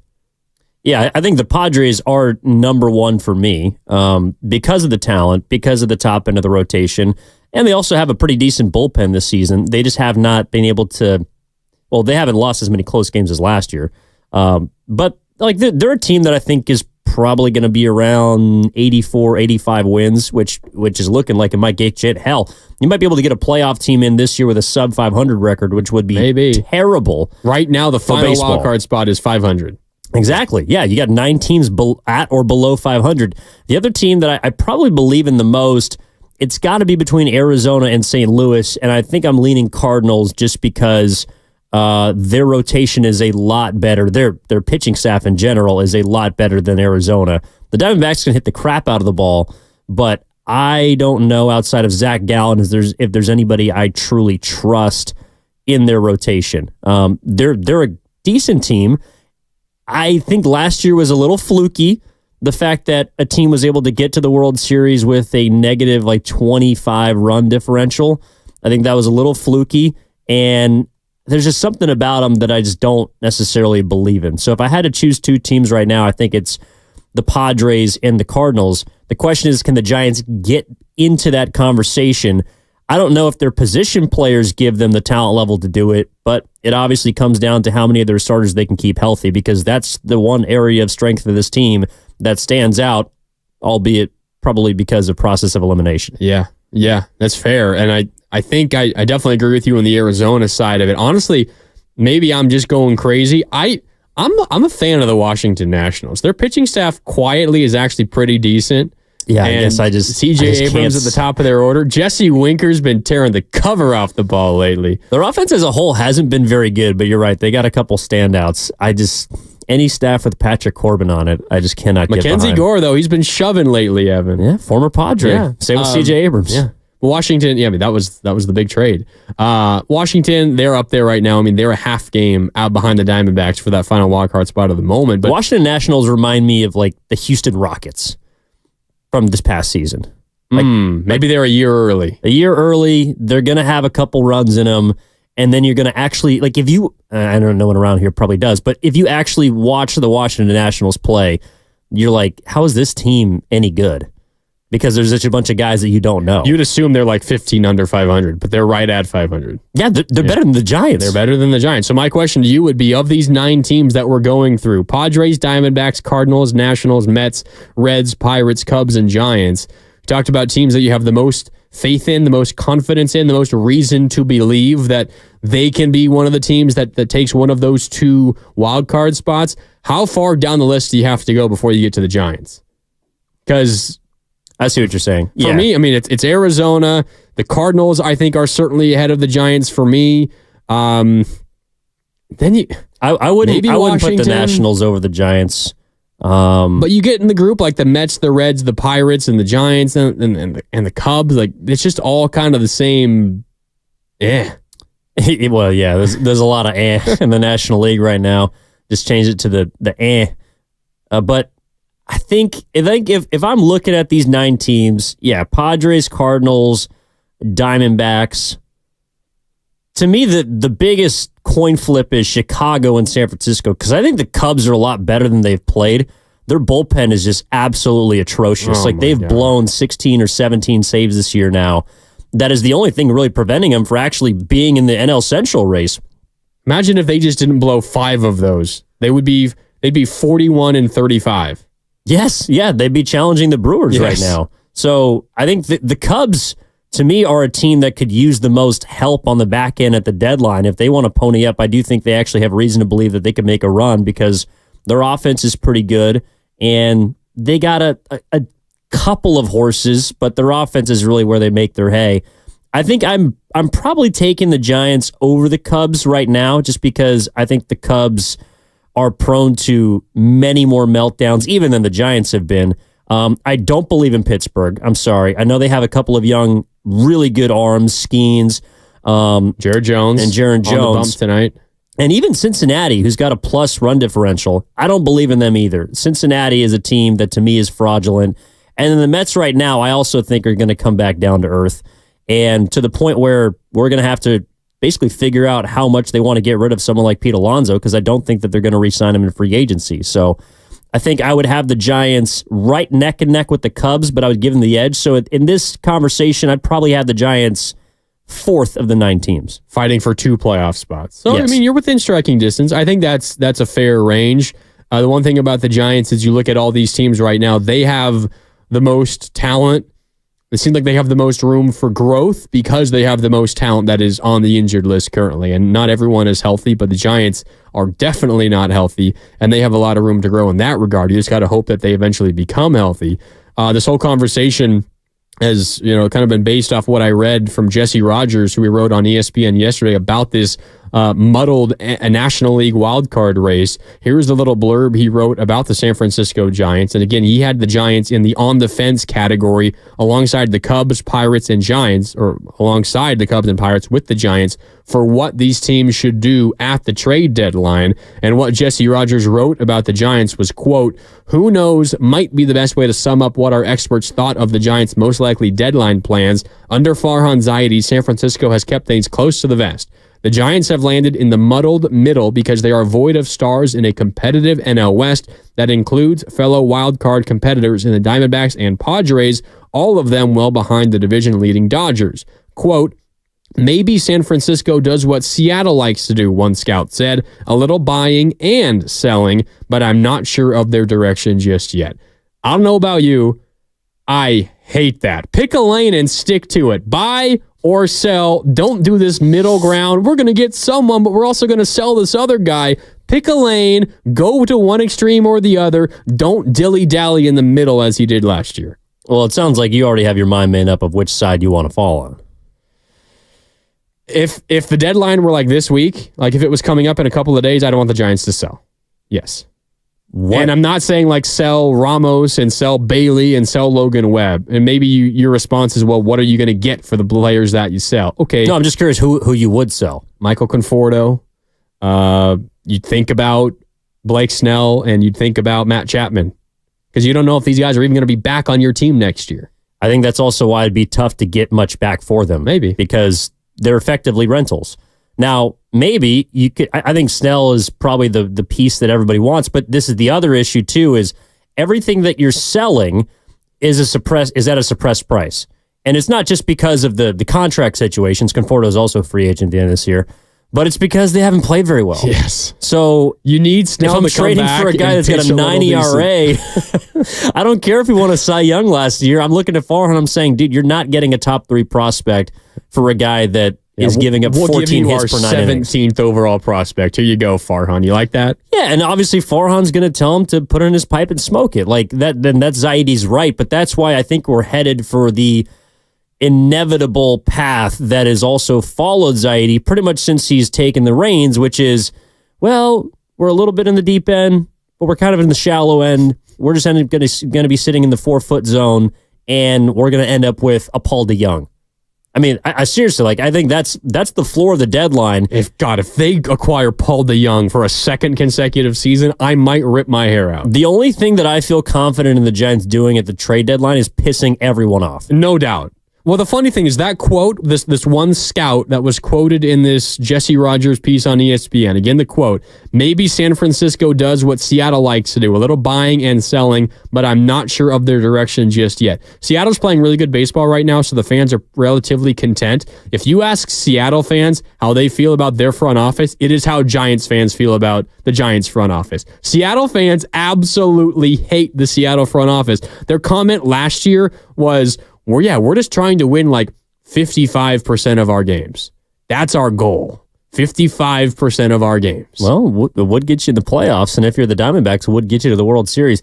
But I think Mariners fans, to me, have a little more reason to be frustrated with their front office because they actually do have talent. No disrespect, but they actually do have players that are exciting, that are good. We talk about the Giants pitching staff. Yeah, when Jesus healthy, Christ. maybe one of the best. Or Jesus Christo. The Mariners, the best pitching staff in baseball. Yeah, right now. And not all of them are even healthy, too. So, yeah, am I taking right now Snell, Webb, and Hicks over Gilbert, Castillo, and Kirby? Probably not. And I don't know if a lot of people have heard of those names, but you should be watching them. They're very, very also good. Also throw in East Bay guy Brian Wu, who's been awesome. He got touched up his last outing. Yeah, he was not good a couple days ago. But yeah, you hate to see it. But yeah, I mean, that's the situation that the Giants are in. And you look at a team like the Mariners who have all of that pitching. They are undoubtedly going to be buyers at the trade deadline. You threw out a name like Luis Robert. He's going to be highly coveted if he's available. I would circle the Mariners as a team to potentially go and get a bat like that, which means if you're the Giants, you are relatively eager to help out the team if possible. But because there's so many other teams who are better positioned and who have a better, more realistic reason to believe that their team is capable of doing something this year, you might be less encouraged to give up a player, a prospect of more value than, say, a team like the Mariners, who can realistically say, maybe we're just one piece away from actually going to a World Series. Can you say that if you're the Giants? Probably not. No, absolutely not. Not like there is not one move right now out there that puts the Giants into World Series contender category. So you're already operating like from behind when you try and go out and capitalize on certain teams selling. Yeah, like no, they're dependent on wild cards. That's one of the reasons why. I expected the Giants to be better this year, and I expected them to kind of sneak into the wild card. But one of the reasons why we talked about, I think their win total was like 85.5 or something. One of the reasons that I was pumping the brakes on 85 to 90 is because they have a lot of flawed players. And there is a possibility that those flawed players all reveal their flaws, unfortunately, it appears, at the same time, whether it's because they're injury prone, whether it's because they're hitting out of place, whether it's because they're all slumping at the same time, or whether it's just because they can't get on the same page. Like the Giants right now are juggling a lot of different balls that it feels like are different weights and sizes, and they haven't been able to get into a rhythm whatsoever the first nearly 80 games of the season. Yeah, I'm with you. All right, I got a couple more thoughts on the trade deadline and the Giants' plans, and I'm seeing the YouTube chat powered by First NorCal Credit Union and some texts on the Xfinity mobile text line coming in about it. 888-957-9570. You can also join the show by calling that number, 888-957-9570. Giants at the deadline, buy or sell or both. Luis Matos is back, batting 9th in St. Louis today. We can talk a little bit more about Matos and the Giants, and we got to have a conversation about the NBA offseason as a whole, and specifically Klay Thompson. A little bit of news trickling out, nothing done. We don't really know a ton, but we can talk about Klay and the Warriors offseason as well. That's coming up on the other side as we continue on a Saturday right here on 95.7 The Game. Okay, picture this. It's Friday afternoon when a thought hits you. I can spend another weekend doing the same old whatever, or I can hop into my all-new Hyundai Santa Fe and hit the road. With available H-Track all-wheel drive and 3-row seating, my whole family can head deep into the wild. Conquer the weekend in the all-new Hyundai Santa Fe. Visit HyundaiUSA.com or call 562-314-4603 for more details. Hyundai, there's joy in every journey. Don't miss the 4th of July sale at Lazy Boy Furniture Galleries. For a limited time, save 30% store-wide plus 36 months special financing. Lazy Boy, long live the lazy. Visit History San Jose, the South Bay's largest outdoor history museum. Located in Kelly Park, in downtown San Jose, the museum preserves the cultural heritage of San Jose and the Santa Clara Valley from the early Spanish colonial period up to today's Silicon Valley.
but caught. Now back to 95.7 The Game. Yes, sir. Welcome back. Hour and a half gone. We're halfway home here on a Saturday on 95.7 The Game. Mark Grandi and Evan Giddings with you. We got some Klay Thompson and Warriors NBA offseason talk to get into in a little bit. Some developments to make you aware of coming up in a little bit. But Next we're talking, question. yeah, it's coming up from Klay. I mean, Klay's not going to speak soon, but Mike Dunleavy Jr. is going to speak soon on Monday, I believe, if I'm not mistaken. And you can follow it all here on 95.7 The Game on Monday. Everything that Mike Dunleavy says you will hear here on 95.7 The Game on Monday. I'm sure the first couple of questions will be about Klay Thompson. Well, maybe Kevon Looney and Chris Paul mixed in there as well. But we will get a Klay Thompson question relatively early in that. And that's coming up on Monday afternoon here on 95.7 The Game. And Evan and I will get into that in just a little bit. But talking a lot of Giants baseball right now. A little bit of a deadline conversation because while we are still a good 5+ weeks away from the trade deadline, this is the opportunity for teams to position themselves for the trade deadline. I don't know how you feel about this, Evan, and this is something I threw out to Willard and Dibbs yesterday, our afternoon show during the week here on 95.7 The Game, and the guys disagreed with me, and I have a feeling you might as well. My baseline when I'm rooting for a team, specifically a baseball team, and it's different for basketball and NFL trade deadlines, but for a baseball team, I feel like, in my opinion, the baseline should be to sell. You go into every season, and the baseline is we're going to sell at the trade deadline. The only reason that changes is if the team that we're talking about here, in this case the Giants, if they do something before the trade deadline that proves to you that they deserve a move to be made to help them out and to try to win, then, okay, you think about buying and you see what the options are and you see what the market holds and you go out and you try to buy. But the baseline is to sell. And if you don't go out and prove anything, prove that this team deserves help, that they deserve a move to be made, then you stick to your baseline, and your baseline is to sell.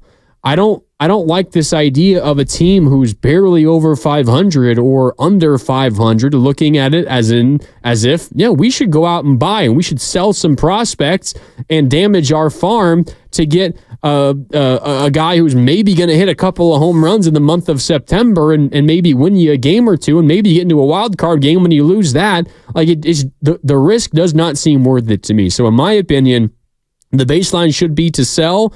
And the only reason you should buy is if your team proves that they deserve a move to be made for them. And the Giants, in my opinion, have not come close to proving that they deserve a move to be made for them. Yeah, but I do think it is a little like the Warriors where the Giants probably have pieces that they value that other teams don't.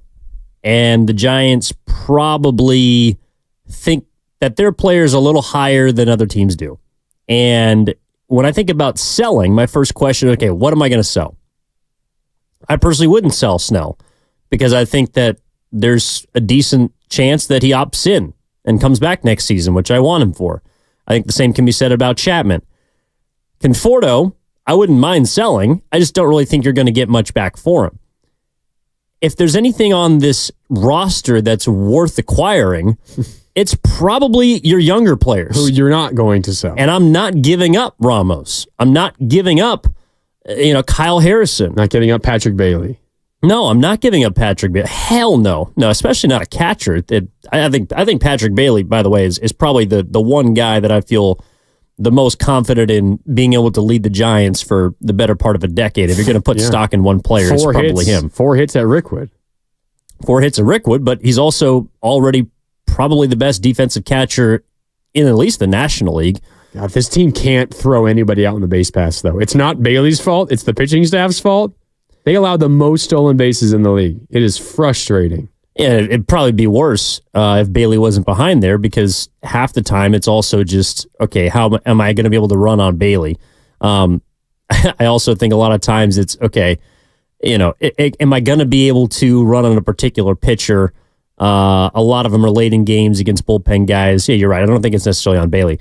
But the point still is, if I'm selling something, another team I think is going to ask for whatever the Giants don't want to give up. And that's why I think they end up in a stalemate and running into a brick wall, is because whatever I want is a team that's actually contending, or even a team that would be able to feel like they could pluck a younger player.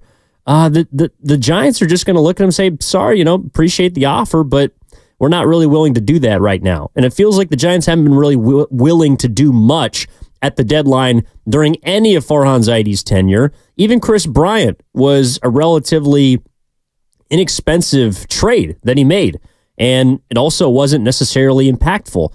So the Giants' status quo, I think, is going to remain at the deadline. And again, I think the only thing that's certain is that people are just going to be pissed off about it. Yeah, I really like this conversation, and I think you make a lot of good points, and I want to continue it. But we talked about some of the Klay Thompson developments. I was hoping you'd get to it. We did just have a little bit of news. Yes, we do. That just came down the wire. Nothing final, and we don't know where he's signing. We don't know what's going to happen. But this comes from Anthony Slater, our Warriors insider, on The Athletic. Let me just read the first two little paragraphs from Anthony Slater's latest piece. This comes from Anthony Slater via The Athletic. I am reading it word for word. Quote, Klay Thompson isn't currently mulling a shorter than desired offer from the Golden State Warriors. Despite a wide open negotiation window, there isn't a 1-year, 2-year, or 3-year deal on the table, because nothing is currently on the table according to league sources. There's been no productive discussion between the Warriors and Thompson or his representatives. Talks are essentially frozen. With free agency now less than 10 days away, Thompson's exit from the only franchise he has ever known feels closer and more probable than ever before. End quote. That's the first two paragraphs from Anthony Slater's latest on The Athletic, and he is reporting that the Golden State Warriors not only haven't offered Klay Thompson a contract of the length that he wants or of the amount that he wants, they have not offered him a contract, period, and that talks are essentially frozen. Again, this one line from Anthony Slater via The Athletic: with free agency now less than 10 days away, Thompson's exit from the only franchise he has ever known feels closer and more probable than ever before. Evan, this is gigantic news for the Warriors and Klay Thompson. We were previously led to believe via past reports that the Warriors had offered Klay maybe a 2-year deal, but he was holding out for a 3-year deal, maybe a little bit more money. Evan, this makes it seem as if the Golden State Warriors, not makes it seem, the report is specifically saying the Warriors and Klay Thompson have not been negotiating at all, and the Warriors have not even offered Klay any kind of contract, let alone a 2 or 3-year contract. Yeah, it's fascinating because there was reports that the Warriors were willing to pony up for something in the 2-year range, and then Monty Poole reported per sources that Klay's looking for a 3-year deal. So it did appear as if the issue is not necessarily just money, it was years, but this latest report from Anthony Slater makes it all very probable that Klay Thompson's not going to be back next season. And it's because neither side really wants each other. I think that's huge, especially for a player that has given as much to this organization as Klay Thompson has. The fact that Klay has obviously, according to this, what I take from it, he has not been happy with the way that the Warriors have approached his contract situation going back to last summer with the 2-year for $48 million offer that they gave him. And since that point, the relationship has seemingly eroded. And that's an issue if you're trying to keep this player. I think the Warriors want to appear like they want to keep Klay Thompson. But it does not appear to me, Mark, from this report, that the Warriors have much interest in bringing Klay Thompson back unless it's on their terms. And Klay Thompson is clearly looking to keep the ball in his court. And as a result of that, both sides are at an impasse. It does seem that way. And I'm reading a little bit more from this Anthony Slater piece via The Athletic, and there's more notes coming out from Slater, including this most recent tweet. All signs point to the Warriors retaining Kevon Looney past his guarantee date on Monday, keeping him at $8 million for next season per sources. Always possible he could be part of an offseason trade, but an outright release is unlikely. That comes from Slater. But continuing to read this piece in The Athletic, Slater later writes, Quote, part of the Warriors' calculus, it seems, is that Thompson could discover a lukewarm free agent market and eventually return at a bargain rate. So it seems as if, Evan, the Golden State Warriors, while you're right, and they've outwardly said it numerous times this offseason, more so right when the season ended as opposed to lately, but they've said time and time again, we want Klay back. Now, if they finish that sentence, it would say at the right price and for the right amount of years, but in a vacuum, yes, we'd rather have Klay on this team than not. But what the Warriors are betting on, Evan, is that the interest from around the league, not as great as maybe we previously thought. Slater says, quote, there has been no traction between Thompson and the Orlando Magic, according to league sources.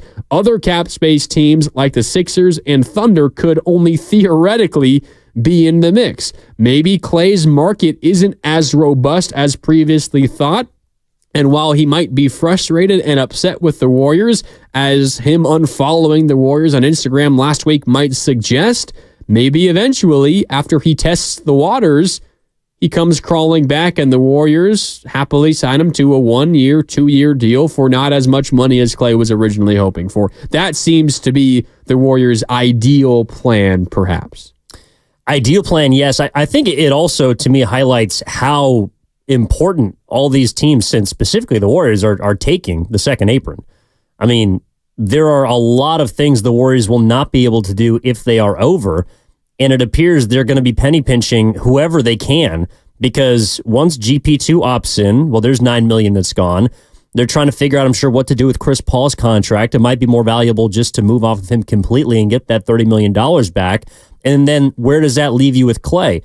It also does mark, I don't know if you're sniffing this, but it does feel like if they're going to essentially let Klay go out and dictate his own market to then eventually come back, which I think they would be open to. It's not as if they just want him gone completely. I think they just want him at their price, and they're not willing to move off of it. But it does have me sniffing a little bit. Like they're trying to acquire a big player. Like they're trying to acquire a big boy and a big salary, more importantly, because if Klay Thompson is somebody that they're not willing to say go above, $20 million, Malik Monk got around 18.5 or 19.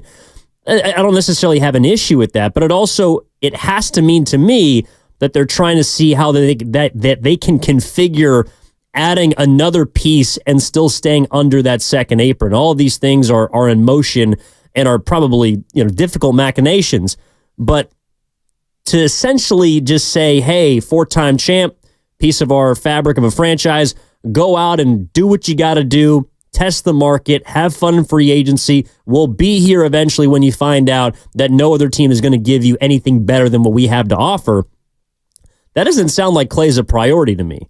That sounds like Klay is an ancillary piece to the bigger picture this offseason, which is they are trying to find a star. They are trying to find a secondary offensive option, a running mate for Steph, a Robin, whatever you want to call it. That, to me, is the emphasis of the Warriors this offseason, and I think that's why Klay Thompson, quote-unquote, according to this story from Slater, doesn't really fit right now. He might fit in the future, but if talks have completely frozen, that doesn't sound like a player that's a priority to me. Yeah, you're right. It does not sound that way. And if you're just joining us, latest report from Anthony Slater of The Athletic on Klay Thompson. He says talks between Klay and the Warriors are essentially frozen per sources. There has been no offer made. It's more probable than ever he may leave the only franchise he's known, regardless of his market. That's how he wrote his tweet when he tweeted out the link to the article. In the article, he says there isn't a 1-year, 2-year, or 3-year deal on the table. That sentence from the actual article, Evan, makes it seem as if the Warriors maybe had offered him something. Maybe they offered him a 2-year deal, but he declined, and the Warriors since pulled it off the table, and that's what the 415 on the Xfinity Mobile is texting right now. Couldn't they have offered, say, a 2-year deal, which Klay declined, and no counter has been made? That could also mean no deal on the table. And yes, the way that the article is written, 415, that could very well be the reality. Maybe the Warriors offered a 2-year deal that Klay declined, and the Warriors since took it off the table entirely. However, the way Slater wrote it in the tweet where he tweeted out and promoted the article was All signs point to the Warriors, or pardon me, talks between Klay and the Warriors are essentially frozen. There has been no offer made. So it's not just that there's nothing on the table currently, it's that no offer has been made during this offseason period where the Warriors have exclusive rights to negotiate with their guy. He is their free agent. No one else can legally, at the moment, talk to Klay Thompson about a contract. Only the Golden State Warriors have, and according to Anthony Slater, who is as plugged in as anyone around the Golden State Warriors, Evan, he says, quote, there has been no offer made. The Warriors have had endless time to at least negotiate and work something out. There has been no offer made. You are right. If that does not say you're not our priority at this stage, then I don't know what else would. And I also think it kind of reveals something that we've all been told or sort of felt or thought or had an inkling about, but hasn't been concretely stated, which is Joe Lacob's a businessman. Joe Lacob is willing to do whatever it takes to move the franchise forward. To be cutthroat if he has to. If he has to, with a 4-time champion. If he has to. If he thinks it makes the team better, then he's probably willing to do it. Lacob's here to win. Lacob's here to make the playoffs. Lacob's here to make NBA Finals runs. He's here to make championship runs. Now, I don't know if they can do it next season, but that's the goal, right? And if Klay Thompson is perceived by some as more or less a part of the solution than another guy, then yeah, he might be on his way out. The part that's interesting to me too, though, Mark, is that it does appear from the report that they're going to pick up Kevon Looney's $8 million contract. I don't know about you, and maybe I'm in the minority. I think that also signals they're trying to work a trade. I don't think including Kevon Looney. Including Kevon Looney. I think that's why the $8 million is valuable. I think that's why we haven't heard much about Chris Paul and the decision about his contract. The thing is, in order to kind of aggregate deals or to combine deals, you have to be below the second apron. And that's where perhaps the Klay Thompson contract comes in. Okay, so if we keep the $43 million off the books, and if we keep Klay at a certain number, well, then we can operate under the second apron, combine contracts, move pieces, and acquire something else. It just, I don't know. I'm sniffing, Mark, that there's something bigger that's on its way. And as much as Klay Thompson not being a Golden State Warrior, I don't want to belittle that. That is huge. He's been here his entire life in his career, and he has given so much to this franchise. But again, it just kind of has me thinking that Klay is not even a domino at this point. He's more just seen as a cash slot. And that's where Joe Lacob, the cutthroat businessman, to me, is starting to emerge. Yeah. Let's go out to the phones. We're reacting to this latest report from Anthony Slater of The Athletic, reporting that there has been no offer made from the Warriors to Klay Thompson, not just a 3-year deal, as was reported that Klay wanted, not a 2-year deal, not even a 1-year deal. That is the report from Anthony Slater of The Athletic. Out to the phones we go at 888-957-9570. Up next is Austin in San Jose. What's up, Austin? You're on 95.7 The Game. Hey, happy Saturday, Mark and Evan. How you guys doing? Listen, great report. Interesting news, not really surprising. From my standpoint, I think that the market value is really what we need to look at. So what is the market for Klay Thompson? Not what the fans here think he's worth based on nostalgia and what he's done and all that. That has nothing to do with his current value. So very curious, what is Klay's current value outside of Warrior Land? I think we're about to find out. I don't think he's as good as Malik Monk. So I think that if you were looking at a baseline, I can't imagine that he'd make more money than Malik Monk right now, because I don't view him as being as valuable. The other part of it is it's not just the Klay issue either, though, man. You talked about the finances. That's a big part of this. But really, if we looked at the Warriors this year and said, okay, Klay on the team, Klay now on the team. The ensemble, what I call the ensemble, just like a band, is not very good. I mean, no matter which player you like, don't like, you want to take off the team, is the team good enough right now collectively? And I would say no. So the reality is that they're going to have to do something. I hope to God that Joe Lacob's making some moves, because if we're looking at so far, we got Peyton opting in. We've got them saying they're going to bring back Looney. I mean, come on, man. I mean, and if we're saying that everybody wants Klay Thompson back, do we really believe that team has any chance of making any noise? So, yeah, we better hope as Warrior fans that something is going on in the background, guys. Otherwise, it's going to be a pretty dismal all season. But I got faith, man. I think they are working on something, Dunleavy and company, and I believe there's something coming. So I'll just listen. Thanks, guys. Yeah, appreciate the call, Austin. You mentioned the Malik Monk contract that he just got recently from the Sacramento Kings. 4 years, about $78 million, which is just over $19 million per year on average. Is Klay worth that much, Evan, you think? $19.5 million a year. He's not getting a 4-year contract, specifically not from the Golden State Warriors, but $19.5 million per year. Worth more or less than that? I mean, I think he's worth $20 million to somebody, and allegedly that was the range that the Orlando Magic were kind of looking at. The issue is probably years for a lot of people because not many want to acquire, a declining shooter at age 35 who is not as capable a defender as he was even a couple of years ago. I think Klay Thompson's best value is still with Golden State because of kind of the relationships and the connections he has with the team and with the franchise. But Austin mentioned something about the Warriors kind of trying to figure out where Klay fits monetarily speaking. That also, if that is the case, and I think it is, they're trying to figure out their books, but then you would imagine that there would at least be a number. Like there would be some sort of rumor of a number that the Warriors are trying to bring Klay back at, that they're thinking about, that perhaps they've floated to his agent, but there's been no contract negotiations, it seems like, since he turned down 2 for $48 last offseason. Mm-hmm. It didn't happen during the regular season. They put that on hold, put it on the back burner. Klay said, basically, I'm not talking about it. We're going to do it in the offseason. The moment that the NBA Finals end, you're allowed to start negotiating with your own players. There hasn't been an offer made, and it's been over a week. We've seen Siakam receive a max extension. We've seen Monk return to Sacramento at the full value that they could offer him. We're going to start to see this next week preceding free agency. Other teams court their own players and bring them back. We saw a relatively big-name trade, Caruso and Josh Giddey. Teams are making moves. And again, the Warriors not even having a contract on the table or an idea or a number for Klay Thompson, I think is very telling.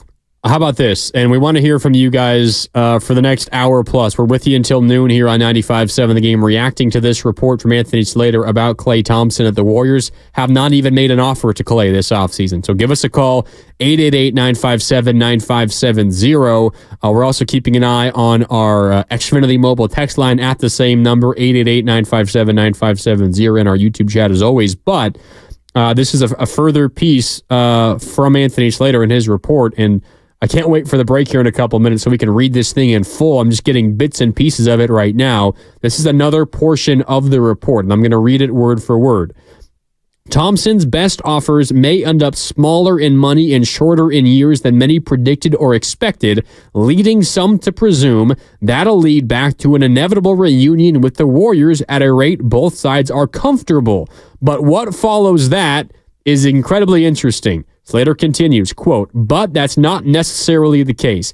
Even if the Warriors eventually approach Thompson with a competitive offer, matching or exceeding the money in years, it has become increasingly conceivable, according to league sources, that Thompson will decide to leave regardless, searching for a fresh start in a different environment, detached from some of the built-up friction of the previous couple of seasons, end quote. That's Slater in The Athletic on Klay Thompson. Evan, it seems as if even if eventually the Warriors' other plans fall short and they go back to Klay and say, all right, Klay, we'll give you 3 for $70 or whatever the number is, Klay might be frustrated enough by the Warriors now that he says, no, I'm leaving anyway.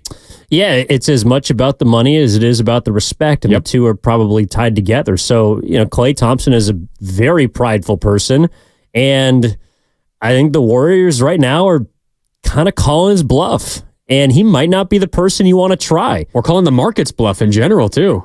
Yeah, well, especially when you see the Malik Monk deal. I mean, I thought Monk might be able to court something from a different team, and who knows, maybe he just turned down more money from a different place because he feels like Sacramento's a spot for him. But when I saw Malik Monk get less than $20 million, my first thought was, I think Klay can get 20, but I also don't necessarily know if it would be from the Warriors. The Warriors are betting that he might not. Seems like. Well, I mean, Bobby Marks last summer and then, of course, earlier this year has still been throwing the number 30 out. I think we can throw the number 30 out. Like Klay Thompson is not going to make $30 million a year next season unless it's a one-year deal, a flyer deal with somebody who overpays.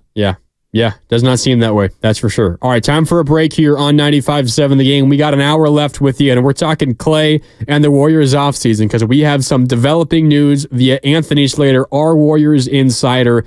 Klay Thompson and the Golden State Warriors are not currently negotiating, and the Warriors haven't even offered him a deal this offseason, according to reports. More on that on the other side. It's Evan Giddings and Mark Grandi with you. More next on 95.7 The Game.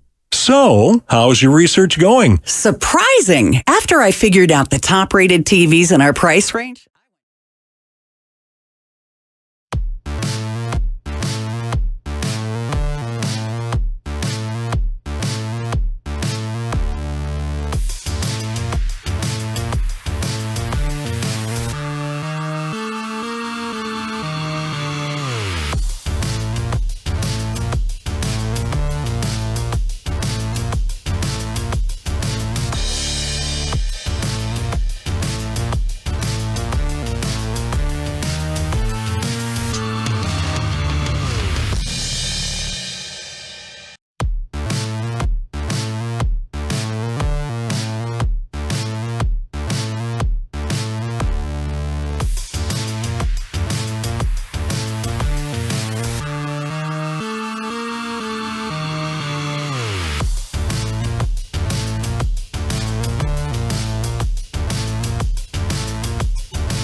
You're listening to 95.7 The Game, KGMZ FM in HD1 San Francisco on Odyssey Sports Station. Always live on the free Odyssey app, Twitch and YouTube. Powered by First NorCal Credit Union.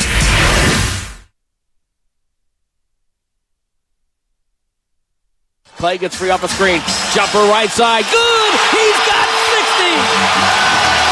60! He's the fourth Warrior ever to get 60 points. And the last Warrior to get 60 was Rick Barry back in 1974. I'm out. Now back to 95.7 The Game. Oh, God. Klay memories. Are we at a point where we're going to have only memories left with Klay? Welcome back to 95.7 The Game. It's Mark, Randy, and Evan Giddings with you. No, nothing is official yet. In fact, it can't become official until we begin July anyway and free agency opens. But latest report from Anthony Slater of The Athletic. Quote, I'm going to read the first paragraph here. Quote, Klay Thompson isn't currently mulling a shorter than desired offer from the Golden State Warriors. Despite a wide open negotiation window, there isn't a 1-year, 2-year, or 3-year deal on the table because nothing is currently on the table, according to league sources. There has been no productive discussions between the Warriors and Thompson or his representatives. Talks are essentially frozen with free agency now less than 10 days away. Thompson's exit from the only franchise he has ever known feels closer and more probable than ever before. End quote. That's Anthony Slater of The Athletic about a half hour ago, and we've been reacting to it here on 95.7 The Game, and we will for the next hour. Again, it's Mark Grandi and Evan Giddings with you. If you want to join the show, tell us what you think about Klay. Are you surprised the Warriors reportedly haven't even made Klay an offer? And does this seem to you that maybe a bigger move is potentially in the works? If so, who is that bigger move? Who is that bigger player the Warriors are trying to go out and get? 888-957-9570. That's the number to call, and the Xfinity mobile text line. And Evan, as we're sorting through this report and we're trying to figure out exactly what it all means, you were on top of it. You think that this means there is a potential big move that the Warriors are trying to position themselves to make? And after thinking about it a little bit more and reading more from Anthony Slater, I tend to agree. Now, who knows if that move is going to happen, and who knows even what that move is, but it does seem relatively clear they are trying to position themselves to have the ability to do something. All it takes is a different team or a different player to say yes, and they are setting themselves up to make something like that happen. Yeah, I think two things that I take away from it. Number one, the Warriors are very afraid, and it is real, the ramifications of the second apron. So that's number one, which they are currently below only because Klay Thompson is not locked in for about $25 to $26 million. That would put them over. That would put them over. Right now, they're at 174 with Chris Paul and Kevon Looney on the roster. I think that Chris Paul is the contract that they're trying to use for really the bigger takeaway from the story, which is the Warriors are trying to go big game hunting. The Warriors are trying to get 150-pound tuna. They're trying to get a marlin. They're trying to get a big fish this offseason.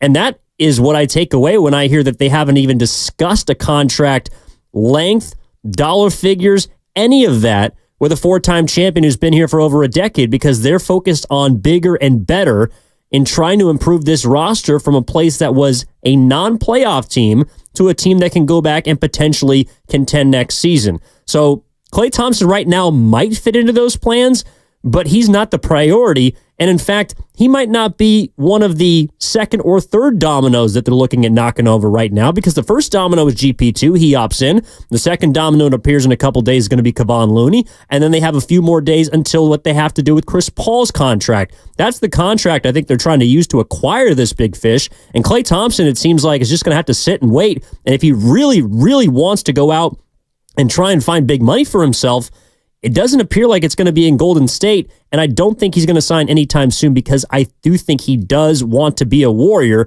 but right now it doesn't feel like the Warriors are really prioritizing and wanting him. Yeah, there's a handful of big dates here. So Kevon Looney's $8 million contract guarantees on Monday. If the Warriors don't make a decision, they just do nothing, that $8 million guarantees then. They can pay him $3 million now or tomorrow and just have him go away.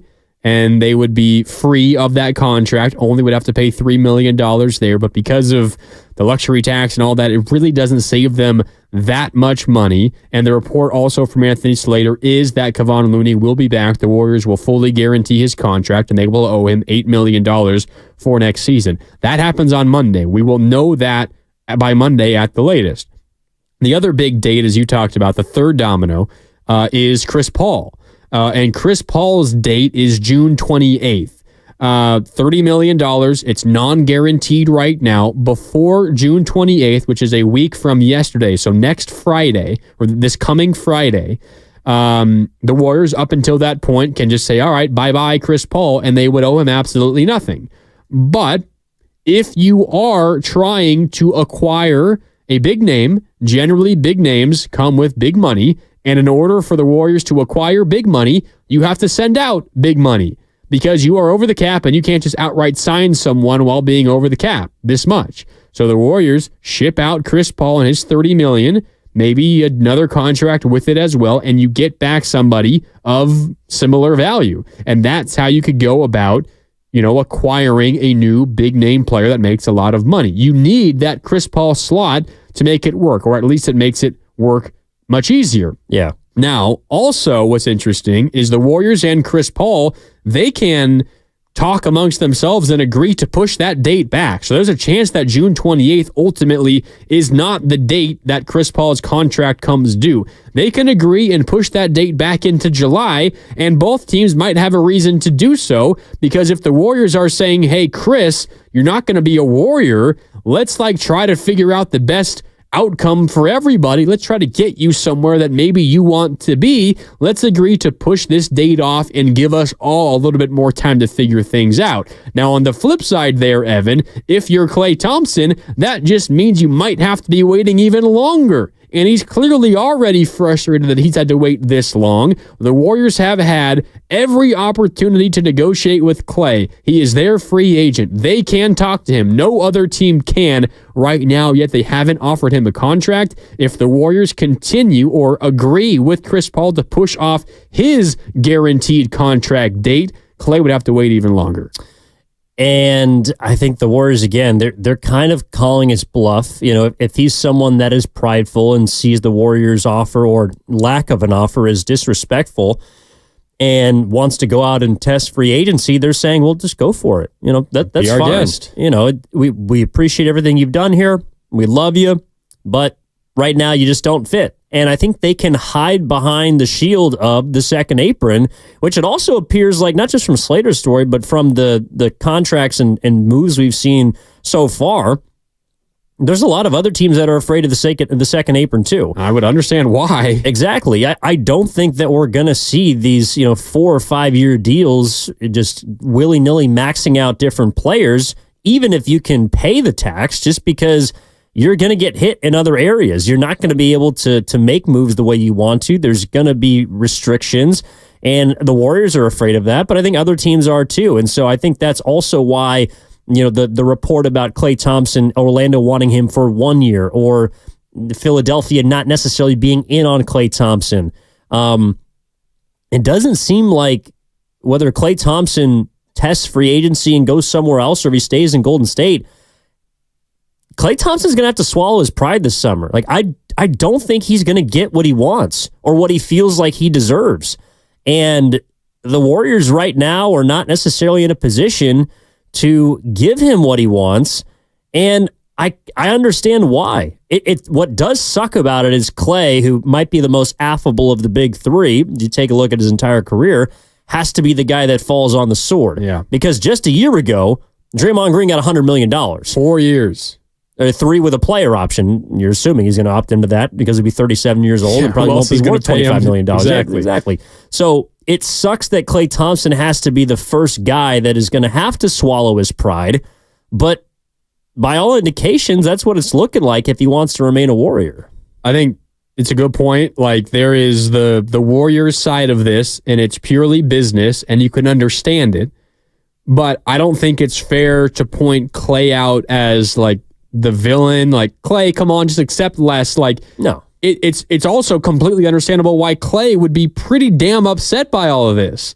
I won 4 championships with you. I tore my ACL and Achilles. I tore my ACL trying to keep us in a finals game and then rehabbing, ready to get back. I tear my Achilles. I fight all the way back. I helped you win another championship. I lead the league in three-pointers made, not this most recent season, but the previous one. Klay has every reason to be upset, and I don't blame him. Klay, go out and get every dollar that you possibly can. What really sucks for Klay, and maybe ultimately it's a good thing for the Warriors, and maybe we'll look back at this as a good thing, but what sucks for Klay is maybe he's not as valued around the league as he thought, as we all thought. You were right. I mean, Bobby Marks said, probably around $30 million a year. That seems like absolute crazy talk now. Absolutely crazy right now. And there's so many teams, you're right, that are scared about the second apron and losing draft picks and making, paying dollar for dollar in salary tax, what you'd be paying in just the roster bonuses and everything that you'd be paying out anyway. Like it is an unfortunate reality for Klay Thompson, and this latest report makes it seem like a reality. And there's another line here from this Anthony Slater piece via The Athletic. And if you're just joining us, Anthony Slater has reported that not only are talks frozen between Klay and the Warriors now, but the Warriors haven't even made Klay an offer this offseason. One more piece from Slater, and I quote, "The Warriors have actively been searching for paths to larger scale upgrades using Chris Paul's non-guaranteed $30 million contract as a flexible tool." So that goes into exactly what you're saying, Evan. The Warriors, Klay Thompson is nowhere near their priority because they have, in their mind, bigger fish to fry, and the bigger fish to fry is potentially using Chris Paul's contract, which becomes guaranteed in 6 days potentially, to make a deal work for another big-name guy. They're working against the clock, and Klay is nowhere on their radar right now. Yeah, and the Warriors, I'm not sure if they don't use Chris Paul's contract for a trade, I'm not sure if they're actually going to be able to spend that money the way that they want. The thing with Klay also, too, is I think we have to keep in mind the actions of the Warriors, which he's also probably perceiving towards him right now as being disrespectful. Not, number one, because he thinks he's a champion. He played 77 games last year, whatever he was proud of, and was a guy that was able to move to the bench, come back. Klay Thompson still thinks that he's a quality player, but let's leave that aside. You think Klay is great, or you think Klay is a scrub, or somewhere in between, doesn't really matter. What the Warriors have done the last now 2 off seasons, they gave Jordan Poole a 4-year, $140 million extension. They gave Andrew Wiggins a 4-year, $109 extension, and they gave Draymond Green essentially a 4-year, $100 million extension. Yep. Klay's probably just sitting there like, where's my bag? It's my turn, right? Where's my bag? Yep.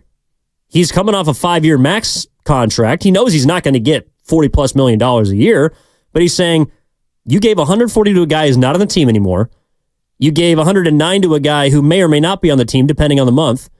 And you gave 100 to a guy that could stay on the floor because of his own actions. Where's my bag? I feel like that's totally reasonable if you're in Klay's shoes to wonder, where is my money? And the Warriors have not even offered him any money, have not offered him any years, from the report from Anthony Slater. Yeah. I would be pretty pissed about that if I was him. Yeah, not only not a 3-year deal, which he was reportedly looking for, not only not a 2-year deal, which we previously thought was on the table. That was at least the offer in the beginning of the season. Maybe the Warriors would offer less money. It was 2 for $48. The report was late in the offseason last year that he declined. But not only it's not that amount of money, it's not even 2 years, and it's not even a 1-year deal. They haven't offered him anything. No, they haven't. And it doesn't appear that they will. It makes sense why, we found out late last week, that Klay unfollowed the Warriors on Instagram, and he deleted a bunch of photos of him in Warriors gear, and we were talking, well, is he actually upset, or is this a negotiation tactic? Is he pulling a Deebo Samuel, right? Is he pulling a Brandon Ayuk? Is he just upset and trying to make more money? No, maybe it was, I'm done with these guys because they haven't even offered me a contract at all yet. And I've won 4 championships here. If I was in Klay's spot, I would be upset too. No doubt about it. No, and I think that the YouTube chat powered by First NorCal Credit Union brings up a good point from Haruku Hitoki. You just stated 3 bad contracts by the Warriors. They don't need to make it 4. That's true. Like that, but that's the Warriors' prerogative. Klay Thompson's is just reading the body language and saying, well, you paid these guys. You've always paid me. Shouldn't you pay me again? And the Warriors are saying, well, yeah, but in a way, the Warriors, to the chat's point, are telling on themselves. They're telling us by not having anything for Klay, not even offering him a number or a year to Klay Thompson, that, yeah, we made some poor choices. Like, we shouldn't have given Jordan Poole that money. We maybe shouldn't have given Andrew Wiggins that money. And I don't know why we gave 4 years to Draymond Green at this point, but the train's got to stop somewhere. And I'm sorry, but Klay, tick-tock, your time's up. Like, you just happen to be the guy that's next up, and because of our own mistakes, it feels like he's the guy that's catching the short end of the stick. No doubt about it. And my mind goes to, okay, what would happen and what would the Warriors offseason look like if Klay accepted the 2 for $48 extension before last season? I mean, they'd probably just move off of Chris Paul to get under the apron. And then you wouldn't really have any room to do anything else. No, because you wouldn't be able to combine salaries because you would be at or above the second apron, or you'd be right near there. And I think maybe that's why the Warriors, the 24 was an important number to them, because that gets them just under the second to about 190, which is the second apron this upcoming season. So maybe that ultimately would have been looked at as another bad contract if it happened, because if they had $24 million a year tied up to Klay right now, you say bye to Chris Paul, you get nothing back for him, and you're looking at potentially having to package up a couple of pieces that are valuable to you in terms of actually playing major minutes to get anyone in return. And how are you getting any better that way? Yeah, and it's tough. I mean, obviously Poole and Wiggins were rewarded after winning a championship. Draymond was rewarded the year I guess they made the conference semis. I mean, you could poke holes in any of those deals. Yeah. And I think now it's just they're 2 years removed from a championship, but like I'm not sure any of those three guys get the money they do if they're coming off a season in which they missed the postseason. It doesn't. Like I don't think that the 0 for 10 has as much to do with it at all. No, it just has to do with the fact that the Warriors as a team, because Klay played a ton of games, but he obviously wasn't able to impact winning enough for them to not be a 10 seed. Yeah. I mean, you just simply can't run it back. And for better or worse, Klay, because of what his contract would likely be, at least at this stage of the offseason, Klay kind of, in a way, represents running it back. Like, it's difficult for the Warriors to go out and change who they are if they pay Klay $20 million a year. Like, it just becomes more difficult for them to do that. So, in a sense, Klay kind of represents running it back, and the Warriors simply can't run it back. It's sad because Klay is a legend and he's always going to be a Warriors fan favorite, and he won 4 championships here, and who knows what the future holds. Maybe he ultimately does sign for less than he wanted and he comes back and he rides off into the sunset with Steph and Dre and they're all Warriors for life. We'll find out. But what is particularly interesting and maybe telling, and it gives us an insight into Klay Thompson's mind, and while it's maybe not a good thing to do, trying to dive into a professional athlete's mind and want to respect his boundaries. But what Anthony Slater wrote near the end of this latest report, Evan, it's on The Athletic. Anthony Slater, our 95.7 The Game insider, Warriors insider here on 95.7 The Game. He was talking about how maybe Klay's market is going to be a little bit smaller and not as promising as previously expected.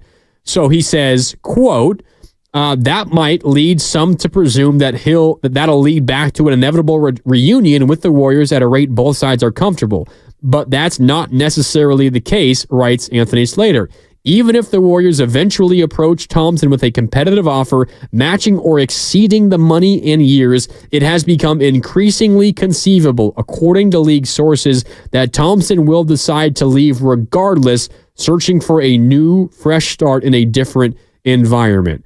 So the Warriors here, not only, Evan, are they calling maybe the market's bluff in terms of what they might be willing to offer Klay Thompson, but they're also potentially signaling Klay comes back, Klay doesn't come back, it's not a make or break moment for us. We understand that we might be frustrating Klay off enough to the point where he might not come back regardless, and the Warriors have probably made the decision that, okay, if that happens, it's not the end of the world. Yeah, and again, I just think it signals that the Warriors are not looking at Klay Thompson as the contract or the piece or the re-signing that will make or break their offseason. He is, if he wants to be, a part of it. I think that also Malik Monk probably hurt Klay a little bit for multiple reasons. Number one, I don't think a lot of people consider Klay Thompson right now to be better than Malik Monk, even though he comes off the bench. Okay, so Malik Monk is making less than $20 million a year. Clearly, Malik Monk didn't feel like he could get more than $20 million for 4 years from a different location. Yep. That's also revealing about the market in that if Klay Thompson chooses to test it, and it appears that he will because the Warriors haven't said anything, that he's not going to be able to get more than $20 million over the course of 3 or 4 years. And there's more reason to believe that Malik Monk could stay healthy and be effective, if not get better, over the course of 4 years than obviously Klay Thompson, who's going to be 35 next season. So I think it is a little revealing about the market. And if you're the Warriors, you have even more reason just to stand pat, and you have even more reason just to kind of sit on your hands and say, you know, Klay, basically figure out or tell us what you're worth, and you're going to tell us what you're worth by going out and negotiating with another team. And you know, like I just feel like it's kind of the Warriors are setting themselves up so that if Klay comes back, it's because he has no other option, but if he leaves, it's going to be because that's what he wants. It's on his own accord. So I think it is as much about the actual basketball aspect of things as it is about the optics, because you can't be seen as a franchise that essentially pushes a legend out the door. And I don't necessarily view it like that because they're coming off a bad season. Klay hasn't been the same player. And also the market is not telling us that Klay Thompson is worth as much as I'm sure he thinks he is.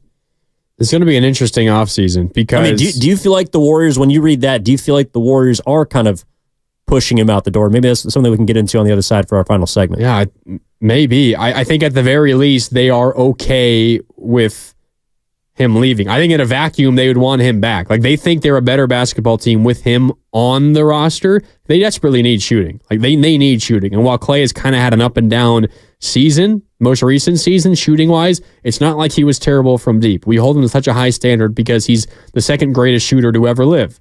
But, you know, he's still a pretty decent shooter. And the Warriors, without him, become very bad as a shooting team. Like, you got Steph and you got no one else that consistently can hit the three. You need shooters, and Klay is your easiest path to getting a pretty good shooter. And I know a lot of Warrior fans will balk at that and say, well, he was terrible last year. He wasn't terrible.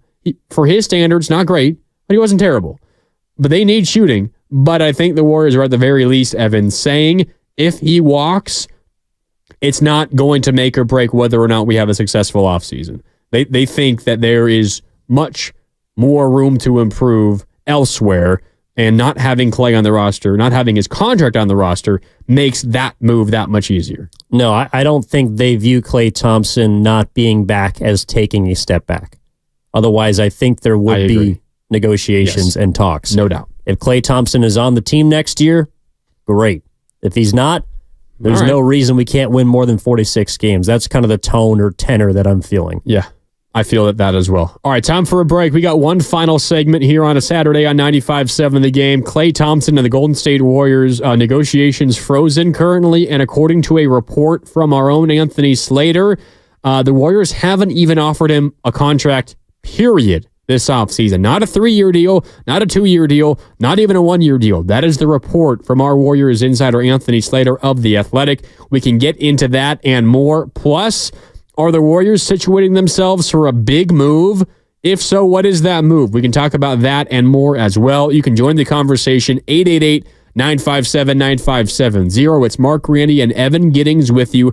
More coming up on the other side on 95.7 The Game. Hey, it's Willard and Dibs for Safeway. Enjoy these amazing deals, and as always, earn 4 times reward points.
Now back to 95.7 The Game.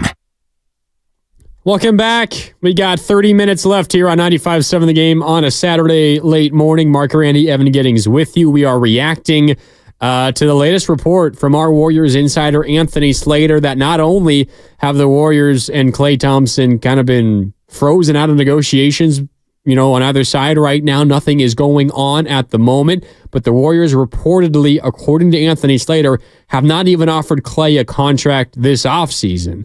Not a 3-year deal, which he was reportedly looking for, not a 2-year deal, not even a 1-year deal. The Warriors, according to Anthony Slater, have not even offered Klay Thompson a contract, period. And it seems as if, and understandably so, that has frustrated Klay Thompson to the point where he has unfollowed the Warriors on Instagram. He's deleted the number of pictures of him on that Instagram. And also, according to Slater, it has maybe upset him enough that even if the Warriors eventually come around and give Klay the years and the money that he wants, maybe he says, you know what, you've pissed me off enough, I want to leave anyway. That all from Anthony Slater via The Athletic earlier today, our Warriors insider Anthony Slater. But there are kind of, as we welcome you back, it's Mark Grandi and Evan Giddings. Evan, there are kind of some conflicting reports going on around the NBA right now, because earlier we heard from Tim McMahon of ESPN, covers the Mavericks specifically, but also the NBA as a whole. He said on the Hoop Collective podcast via ESPN that the Warriors reportedly offered Klay Thompson a 2-year deal. But now Anthony Slater of The Athletic is saying the Warriors haven't offered him anything. There's the report that Klay is looking for a 3-year deal. The Magic reportedly not interested in giving him a 3-year deal. We have all these kind of odd reports that are kind of butting heads. I tend to believe Slater because he's plugged in this like nobody else, but McMahon of ESPN saying the Warriors offered him a 2-year deal. Slater saying they haven't offered him anything. I don't know what to believe. Yeah, it's really hard right now, but it also, the timing of the scrubbing is also interesting too, because I originally thought that, well, if it is true that Klay Thompson was thinking about a 2-year deal from the Warriors, but he wants 3, well, then, you take down some pictures, you unfollow him on Instagram. That's the signal publicly that you're unhappy with maybe the years or the money. But Slater just dropped the bomb an hour ago and basically said, there's no money or years. Like, there hasn't been a contract There's been offer. nothing. It sounds like there hasn't been a single, well, there's probably been negotiations, but the talks have frozen. So whatever the negotiations were, likely between Klay's agent and the front office, that they've gone nowhere. So like they are at an impasse. This is a standoff right now. And it seems how I read it is the Warriors are basically asking Klay Thompson to dictate his own market. And then if he decides that, or he finds out whatever he's worth, then he can either choose to take it somewhere else or get it back in Golden State. I think the Warriors are betting on the fact that Klay Thompson's services are not going to be wanted, as much as right here at home. And that I should say that the difference between leaving, they're banking on Klay being a hometown boy and eventually taking a hometown discount. It does seem that way, yeah. And if you are the Warriors, like this, it makes sense, right? Like this seems to be a sound business decision, a sound basketball decision. And when I say decision, nothing has been finalized yet. But at this moment, Evan, for the Warriors, the Warriors' path to getting better and to being a better basketball team, maybe it comes at the risk of alienating one of your franchise greats and pissing him off and making him upset. And maybe he leaves and it gets a little ugly. And maybe he signs somewhere else and his introductory presser, he badmouths the Warriors. Like maybe it gets ugly. It seems to be the right thing for the Warriors to do in this moment is to not agree to a contract with Klay at this moment, to allow yourself room to explore other options. And for that, while I completely understand how it might upset Klay, I think the Warriors deserve a little bit of credit for being willing to potentially make the tough decision and to potentially upset one of your franchise greats for the sake of trying to improve the team. Like, that's not an easy thing to do. And while it is upsetting and difficult, I think the Warriors do deserve a little bit of credit for at least being willing to go out there and maybe upset one of your greats.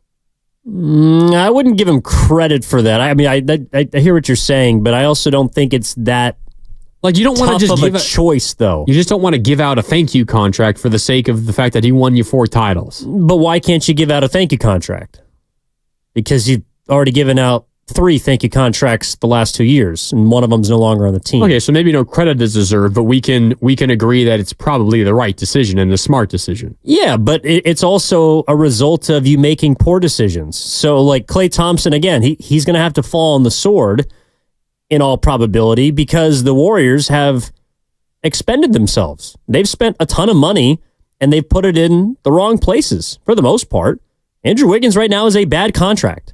They tried to trade him at the deadline. Remember when he signed and it was a gigantic discount? And it was a great deal. Yeah. Jordan Poole. I forget who said it last year. Someone on ESPN. It might be the worst contract in the NBA right now. I think it was Bobby Marks as well. Now, credit to them for getting off that contract, but they still gave him that deal.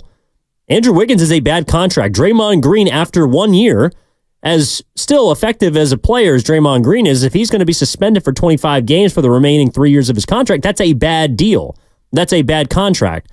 So Klay Thompson, I understand why he's pissed off. I also understand why the Warriors do not want to give in to his wants or demands because they put themselves in a position where they can't keep giving out these thank you contracts, especially after a season in which you didn't have a single playoff home game.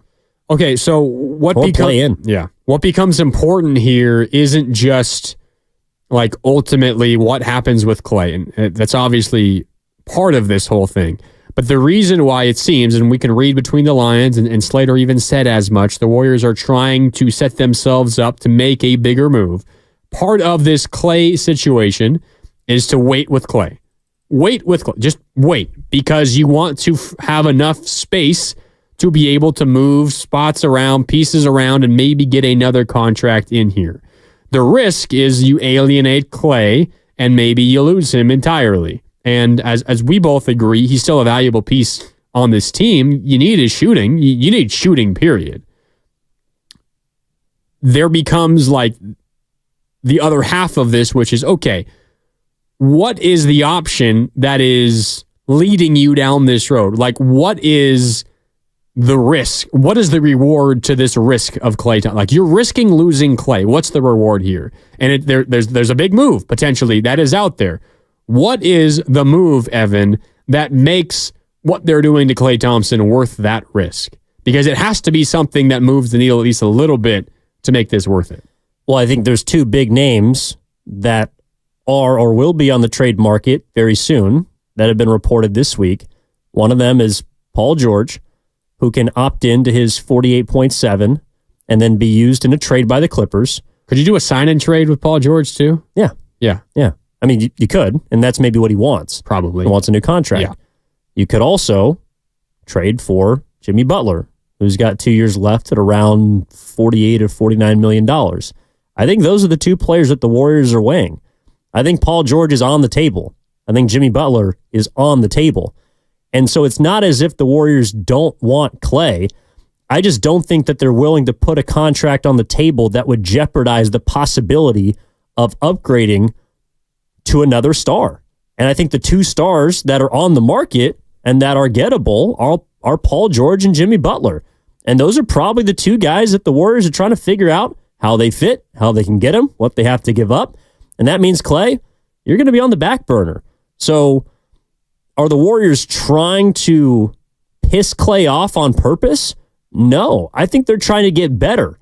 And the residual effect of that might just be pissing off Klay Thompson. So are the Warriors, say, with Jimmy Butler, and say you got to trade, obviously you got to give matching money. Say it gets done and Chris Paul is involved and Jonathan Kuminga is involved and picks are involved, and you get Jimmy Butler back. Okay?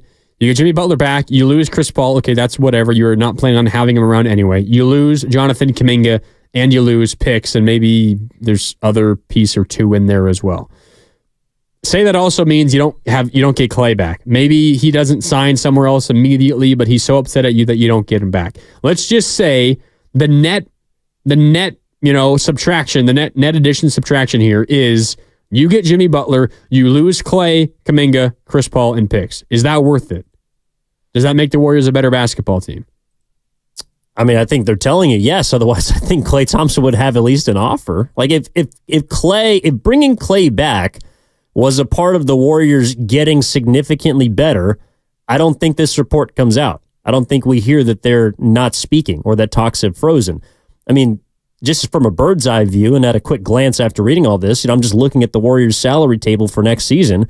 And I do think it's very clear that Klay Thompson is not a priority because right now, the difference between what the Warriors have on the books, including Chris Paul, and the second apron is roughly $15 or $16 million. So if they want to use and combine contracts, they're going to have to stay below that. That means right now they might not have budgeted more than $15 million for Klay Thompson. If they want to use multiple deals to bring back a big boy player and also remain under the second apron, which Joe Lacob has not just said is a priority, but now his actions are showing me that it is the priority to stay below the second apron. So he said he might want to get all the way out of the cap entirely, which seems very unlikely. But you're right, at least under the second apron. Yeah, I mean, I don't think they can completely get out of the salary cap unless they want to not re-sign Klay, move off of Chris. And if their intention is to bring back Looney, that also would be a contract that they'd probably move off of. But regardless, yeah, I think Chris Paul's the next big domino because he's the one that can that can bring back a big boy. And so if you're looking at Chris, 30, and you look at Kuminga is going to be 7.5. I think someone like Gary Payton II might probably be a salary filler. Moses Moody is going to be making close to 6 next season. He's also extension eligible this summer. Maybe they don't want to have him beyond 2025. And has maybe a little bit of value still as a young guy. Perhaps, yeah. I mean, I don't know. Pajemski could be in there. Like all of these things they could do to go out and get somebody worth, $45 to $50 million. I think that's the player they're targeting. And that's the player that is, if he's here, probably going to cost Klay his roster spot. Yeah. If you're just joining us, it's Mark Grandi, Evan Giddings with you, 888-957-9570. Anthony Slater of The Athletic has reported, I'm going to read a portion of this for you. Quote, Klay Thompson isn't currently mulling a shorter than desired offer from the Golden State Warriors. Despite a wide open negotiation window, there isn't a 1-year, 2-year, or 3-year deal on the table because nothing is currently on the table according to league sources. There has been no productive discussion between the Warriors and Thompson or his representatives. Talks are essentially frozen with free agency less than 10 days away. Thompson's exit from the only franchise he has ever known feels closer and more probable than ever before. That's pulled straight from the Slater article on The Athletic. He later tweeted out with the link to the article saying, quote, there has been no offer made. So it's not just that an offer was made, denied by Klay, and then pulled off the table by the Warriors. There hasn't been any offer made by the Warriors, which, as we've talked about, signals, I think, very clearly, very obviously, that Klay Thompson is not the Warriors' priority. He has, understandably so, gotten frustrated and upset, or so it appears, unfollowed the Warriors on social media, on Instagram, deleted some photos, and is now potentially testing the market. What is even more interesting, as Slater reports, is that the market potentially is not as hot on Klay Thompson as we previously thought. We brought up the $30 million number quite often. That was a number that Bobby Marks, ESPN's NBA salary cap expert, threw out a number of months ago about Klay Thompson's potential free agency value this offseason. Maybe he wants 3 years. Maybe he's not getting the right years. Maybe he wants $30 million, and maybe he's not getting anywhere near $30 million. And free agency has not even opened yet, so there's still a lot of time for all this to change and develop. But the development from Anthony Slater, no contract offer from the Warriors to Klay, and the market maybe a little bit more scarce. Maybe it's teams worried about Klay's injury history and his age. Maybe it's teams worried about the salary cap and the tax. But there are a lot of teams out there who are under the cap and have room to spend and have money to spend. But according to Slater, perhaps even those teams aren't willing to meet Klay Thompson's contract demands. So it's turning into a game of chicken. Who is going to flinch first? And the Warriors are betting that it's going to be Klay Thompson. Yeah, I mean, if this is true, and Slater's reporting that the Warriors have essentially not even opened up conversations after the finals, I think the Warriors are okay with letting him walk. Like I think they're all right with the big three being broken up. I mean, that's essentially the report. They're okay if Klay Thompson's not on the team next year. And some people might perceive that as disrespectful. I think more people than last year are also reading it as, essential.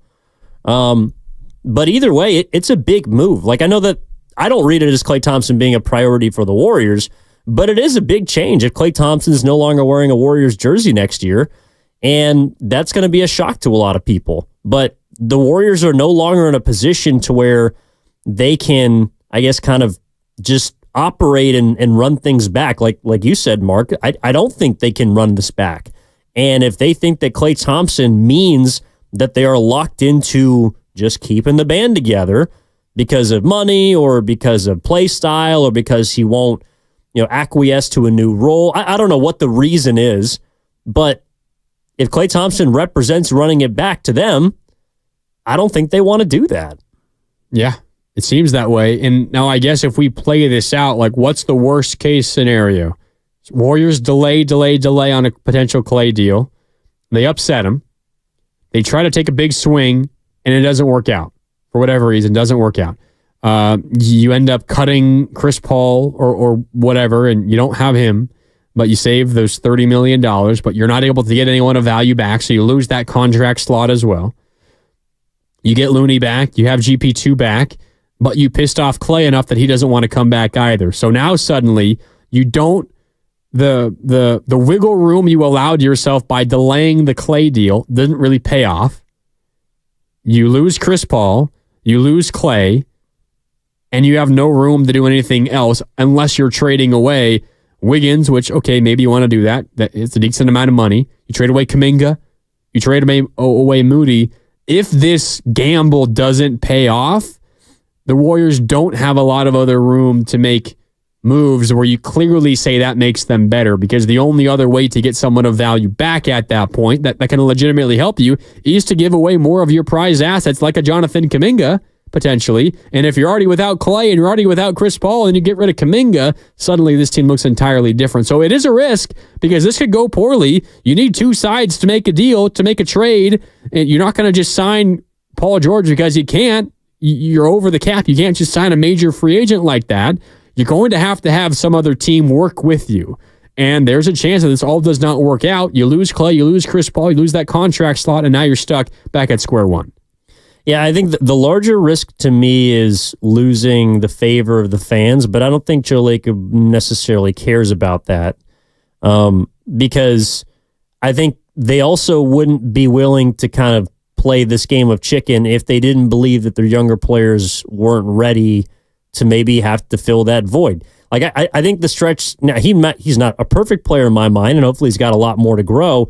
But I think Podziemski stepping in as the starting two and the Warriors being as successful as they were with him as the starter kind of gave them some confidence of they might have, not the heir apparent, but they might be able to still win 45 or 46 games if Klay Thompson's no longer there. Well, and that was the report from just this week. Reportedly, the Warriors are looking at Podziemski as just being the starting two all next year. I mean, one of the reasons I wanted Klay back was as a sixth man. Like I don't think his days. I think his days as a starter or as a helpful starter to like a contending team are done. And if he's playing north of 30 minutes a night at age 35, I just don't think he's going to be able to help you more than he hurts you. So yeah, I mean, whether it's Podziemski, whether it's Moody, I think the question I would have for the Warriors was like, do you really think that your young guys are ready for this type of responsibility? But then again, tick-tock, because Kuminga is going to have money coming his way either this summer or next offseason. Same with Moses Moody. And then a year from now, you're going to be thinking about what you want to do with pods. So they have to start also thinking about their younger players and where they fit in their future as much as where the older players fit. And that's where I think Klay Thompson probably doesn't want to take a back seat to some of these, quote, unproven guys, But the fact of the matter is, Klay Thompson is kind of over the hill. It doesn't mean he can't be a still productive player. It doesn't mean he can't help teams on given nights.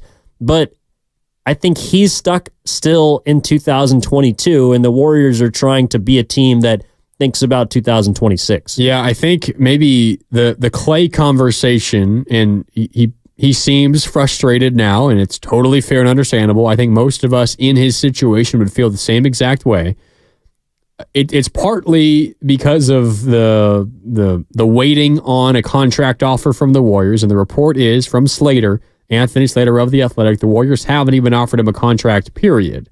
So that's part of the frustration. Like, why haven't you at least offered me something yet? Like, I'm a franchise great. I deserve something.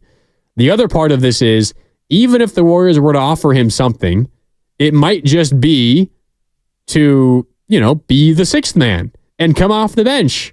And Podziemski's our starter. And that in and of itself might also upset Klay. So it might not only just be the fact that he hasn't been offered a contract, but it might also be the plan that the Warriors have for Klay this coming season, if he does indeed come back, is one he does not want.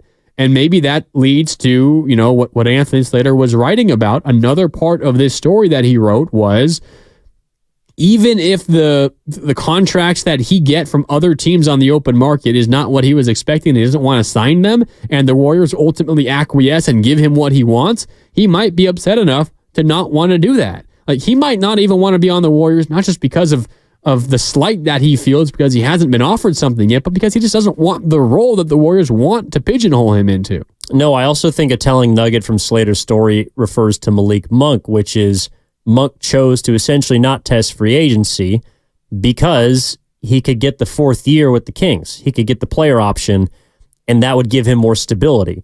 So I think the Warriors would be willing to still have a 2-year offer on the table, but I think that they're hoping that Klay Thompson goes out and finds that there's nobody that's willing to give him anything longer than 2 years.